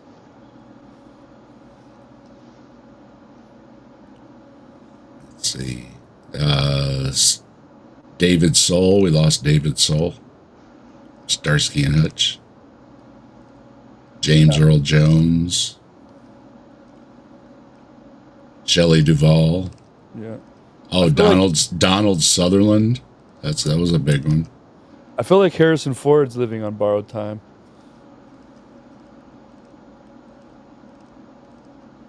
That'll be another big one, I think. Oh, we lost Dr. Ruth this year. Yeah, that one I knew. No, it says my live broadcast will end again. Let's see what it does. See if it actually ends this time. Chris Christopherson. Nope. Didn't the guy from Friends, was that this year, the guy from Friends that got all Matthew Perry was a few years ago. Was that? Yeah. It seems to be a little bit in the past already. I don't see him. I don't see him on this list. So yeah. Harrison Ford presented an award at the Video Game Awards last week or 2 weeks ago, and yeah, he was just like Biden, watching him walk out, and you're the whole time you're like, don't fucking fall, don't trip and fall. Like, just watching him walk off onto the stage was just crazy because there's the new Indiana Jones game that came out, and they hired a voice actor to do the voice of Indy. So they had the voice actor for the new Indiana Jones game, and Harrison Ford present an award for best performance. Yeah. And Ozzy's was looking rough ever since his surgery and whatnot, and he was sitting in his big throne at the Hall of Fame thing. Yeah. I mean, Eddie Murphy is aging. That boy is looking old now too. The new and I remember him in his red leather suit. Yeah, the new Beverly Hills Cop movie that they just came out with, like, you could see it in his face. He's getting old. Oh, we got Happy Gilmore 2 coming out. How exciting is that? Woohoo! I'm actually really excited for that one. You know, I give it to Adam Sandler. I mean, I haven't heard any bad things about him. I hear he takes care of his friends and everything, and yeah, he doesn't make, the blockbusters, but it's filler. It's filler, and yeah, you get a few chuckles out of it. So, no harm, no foul, right? Being like a huge millionaire as a comedian is actually a really tough thing to do. There's only like a handful of comedians that are in the 100 million plus bracket, right? Like, you've got Jerry Seinfeld, Larry David, Adam Sandler, and Trey Parker and Matt Stone are like some of the only comedians that have over $100 million. The rest of them are like, like the Ray Romanos of the world are sitting on $5-6 million bucks. Like, that's how much. Yeah, I give it. His movies aren't the great, but I will say I've probably watched most of the Adam Sandler's movies. So I'm just saying that, like, of all of these weird sequels we're getting that no one asked for, Happy Gilmore is one I can get on board with, and I don't think it's going to be all that bad. I think it's going to be just right, like, Well, guys, it'll be good. I'm going to end this. Sorry, I got to go. Yeah, that was a 75-minute closing discussion. Yeah. Yeah, it was supposed to end at 4:00, actually. Is it after 4 already? It's after 5. Oh, man. And my dog hasn't hardly bothered me at all. Oh, God. She might not be alive. Aria, are you still kicking? Like Chuck Norris? Aria. Anyways, close it out, Joe. Get me off of here. Close it out, Joe. All right, good talking with you, gentlemen. Yeah, thanks for coming, everybody. Thanks for watching, and thanks for making it a great year. Go check out Justin over on Skeptic's Pen, and tomorrow night at 7:00 Eastern. Yeah, there's his gigantic horse dog. Yep. She's alive. Everything's good. And Dave over at Captive Desk. I'm telling you, if you didn't catch the video last night of us having a lot of fun at Rob Grain's expense, definitely go watch that. That was some funny shit. It was a blast. It was a lot of laughs. Yeah. Good time. All right, hey, puppy. You guys got anything else you want to say before I? If I don't see any of you out there before then, Happy New Year. Yeah, Happy New Year is what he said. I said these